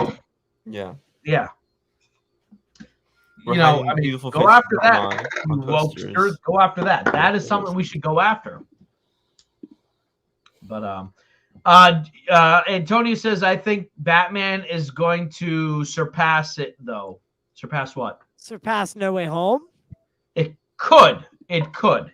I think it will. It has to be really good, though. It can't be decent. It can't be okay. It has to be really If word of mouth for this movie is going to take it to the next level or bring it down to the previous one. You know, because word of mouth for No Way Home was unbelievable. Yeah. And it was on. Look, No Way Home. Let me ask you about this. Your experiences, because I've talked about it. Ty, you saw No Way Home a day or two earlier than the rest of us. Yes. What was it like? It was 2 days before. Yeah. I think. Yeah. What about it? What about it? Well, like when I was there, like certain scenes, like when Aunt May got hit with spoilers with the glider, and then she was walking again. I'm like, they copped out. And then when she collapsed after that, I was like, no. Did they really? I know. Well, of course. I was kind of pleased that they pushed that envelope. You know? Yeah, I when she stood up and she was like, "I'm okay." I was like, "Shit!" I can't believe she. I was like, because part of me was like, Peter can't lose another person. Like it's too many at this point. Like he just keeps losing people, and like that storyline with Peter. Oh, Peter lost another person, right? Because first he loses Uncle Ben, and that's off screen. Then he loses Tony Stark. That's on screen. That's 2 losses that we know of now, right? A third one, I was like, "Fuck, man! I don't want to see it. I don't know if I want to see the storyline." But the way they did it was perfect because it was work. That movie, that spark that all of a sudden Tom Holland's Peter had with Norman Osborn, you don't get that without May dying. Yeah. And you know what? Honestly, I take Tom Holland versus Willem, that rivalry over Toby and agreed. Agreed, because like I had kind of got like this thing where like I'd been criticizing Marvel all year, especially after the Snyder cut, because the Snyder cut in terms of story wasn't that spectacular, but it pushed what comic books can be. And I thought WandaVision didn't push it. I thought Falcon and Winter Soldier didn't push it. I thought Loki kind of pushed it a little bit. But I said Marvel needs to kind of raise the ante. These characters have to be in tension. And that's Spider-Man's shtick, is that this is a character that is constantly under tension because he's a teenager. He can't pay rent. He's responsible for his uncle's death. He's facing all these like enormous troubles, and this is the first movie for Tom Holland that I felt that. Like, does not have May. He has no Tony Stark, and by the end of the film, he doesn't even have friends. I agree that Marissa Tomei did struggle in that death scene. It was rough. I thought the acting could have been better. You can definitely tell that they had probably a lot of takes of that scene. Yeah, and that was probably like the last take or the last 5 takes that they had of the scene, and it was just like the only, like they played really good takes before as well, but this was the take that they really wanted, but at the same time, it was just not there really. It wasn't the greatest. Yeah, it wasn't the greatest, but it fit properly. Yeah. And we've spoke. Shout out to another video. We spoke to Marvel Studios and Spider-Man No Way Home editor Jeffrey Ford, who made choices like we just spoke about, and was responsible for editing the film together. So check out that video. I'll put it above right here. Not well now. Hey, good. That's a good cue for me. I'll look for the Pam and Tommy picture, and that's where I'll put it. So, so right above me. I just thought we should pay our respects, to Marissa Tomei. So. Oh no! Oh my God! Oh, Jesus. There we go. So let's just pay our respects to Aunt May. Let's leave that up there for a couple of minutes. Exactly the picture you're gonna pull up as well. Yeah, exactly which one. Absolutely ridiculous. Just so much respect for that character. Oh my God! Have you guys ever seen The Wrestler? That's a great movie, by the way. Did you know that Marissa Tomei wanted Aunt May to come out as bisexual? Be with Happy, but be with like a woman. Yeah. Oh, like in really? No Way Home, she wanted to explore. You know what? I gotta say this. No Way May's. Home really did not play up the whole politics aspect. It was a straight up story. There was no gender politics, no race politics. It was just a straight up story, and it was just an amazing. That's what I want. Yeah. That's what I want as a person of color. I want a good story. The other stuff is ancillary for me. How many times have I said it about DC? All I want is good stories to be told. Yeah. Yeah. That's it. Expect My Time to Shine Hello scoop in like 5 minutes. Yeah. Because she posted an NFT thing. I don't believe this person at all. So My Time to Shine Hello. What are you guys looking at? Do you believe this person, Caden? Me? Yeah. Yes. Why? Because I talked to Casey and we talk about the things. I talked to Casey too, but this no, time. But what are you talking about? What am I talking about? Whoa! Why am I in the middle?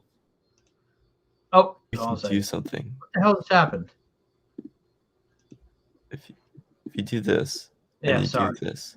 Look, now you're like. I was trying to change your avatar. That's what I was trying to do. Sorry, I was trying to change your avatar, and I screwed that up. So. Oh. Okay. Keep going. Keep going. What are you guys talking about? Like.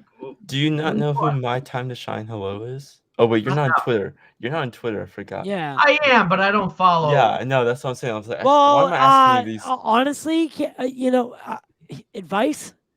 If you're going to be doing your own show and you're going to be, I know you're on a different channel, but you're going to be mostly like you're already in charge of it. But I was in charge of social media. Yeah. Now that you're doing social media for your own show, you need to be more present. Whether you want to be or not. That's where I was going to leave Caden to do. Like, Caden, you follow all those ancillary stuff. Well, that's where Caden was good at because Caden could tell us. Yeah, but you guys need to be able to show.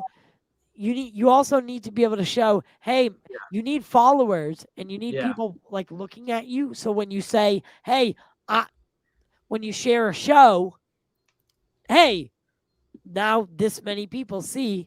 Oh, Jivin With Jack started. Yeah, I did all that for this show because I would always share the shows and at least tell my 1,600 people who follow me or our show, hey, there's a show going on. Maybe check it out. Yeah. Yeah. Okay. Yeah, I gotta. Kate, you gotta tell me who to follow. News. Just tag me. What's the breaking news? Wait, I wish. Do we still have the clip? Do we? You got rid of the breaking news clip, but you can do the transition to dun dun dun dun dun dun dun dun. There you go. There's so many videos now. All right, guys. No, I got it. So, guys, next up, we got some breaking news for you.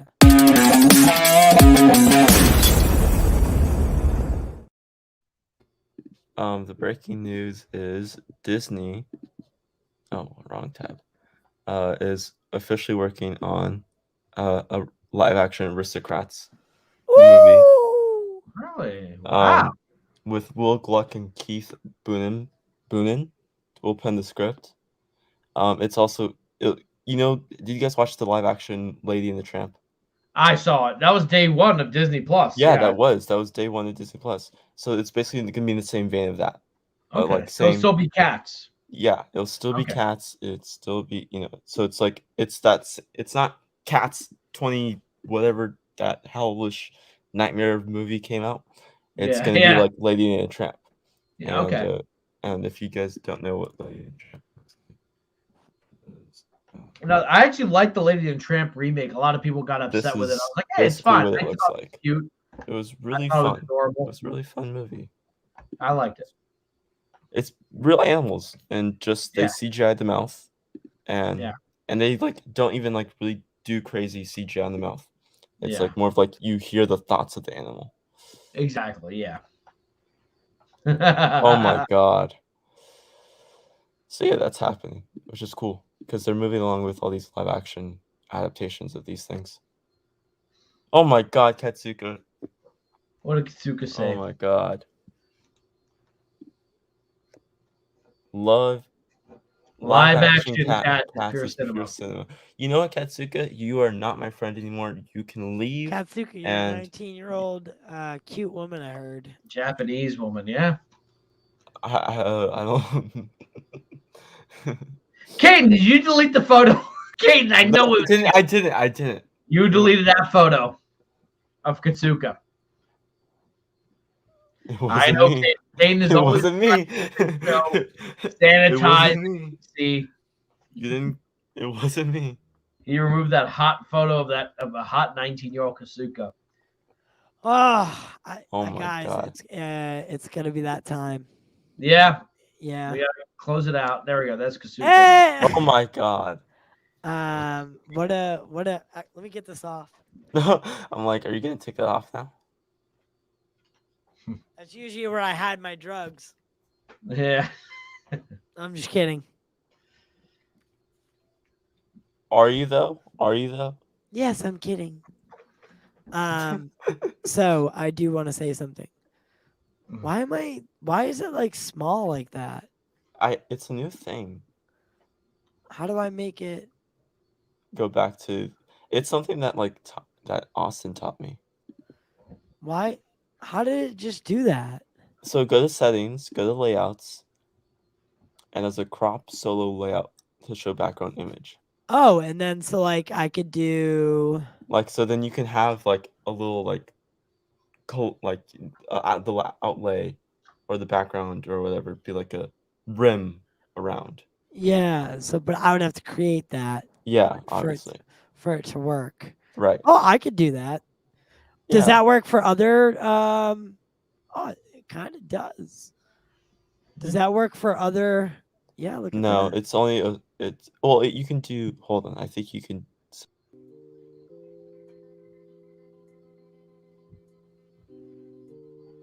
When did the background music come up?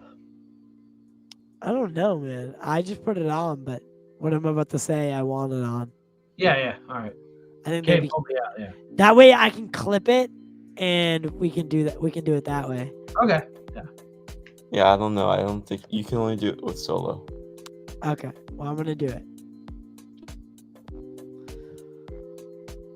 It's been an absolute pleasure having Jack a part of the Pop Culture Corner. I am so happy for him, and I am so happy that he is going to take the next step into becoming the creator that I always knew he could be. Truly an honor to have worked with, and I look forward to working with in the future. I really do respect you as a person. I think you're going to do great things, and I can't wait to see where this takes you. This whole journey that we go on as creators. Some days you go down, some days you feel up, right? Views are down. You didn't get a lot of super chats. Or you got some super chats, but it wasn't enough because YouTube and Apple take 30% each. Things like that are going to happen. Always. And you're going to realize that what it goes into making a show or doing multiple style shows and putting them together, it's a very hard thing to do. and it becomes easier, but it's an amazing ride, and I can't wait to see what you're able to do and how you grow and how you flourish. I thank you from the bottom of my heart for you being you and you having an impact in my life. We're still friends, but so long to this phase of that friendship. Wow. Yeah. Well, as we bring it to a close, I want to thank Ty for everything he's done for me. I want to thank him for the equipment. This is all his equipment. I bought a piece of crap Amazon camera and a piece of crap Amazon mic. If you remember, it kept going, beep, beep, beep, beep, beep, beep, and everyone was like, yeah, it was so weird. You got your money back for that, right? Yeah, I returned that. And returning stuff to Amazon sucks because they send you a label and you got to find your own box. And if you're like me, I threw out the box when I got it. Yeah, you got to get your own box. And, oh, my God, it's a nightmare. But you got me the microphone and the camera, and Ty's giving it to me. I really appreciate that. Caden, get that button ready. I want to thank all of you guys. I want to thank Justice. I want to thank you. I want to thank Austin and Caden. Folks, make sure you follow Jivin With Jack on Twitter. You'll know where we're going to be in a couple of weeks. It has been a blast working here. I'm still technically part of the team, so you'll see me popping in here and there, now and never. You know, you'll see me.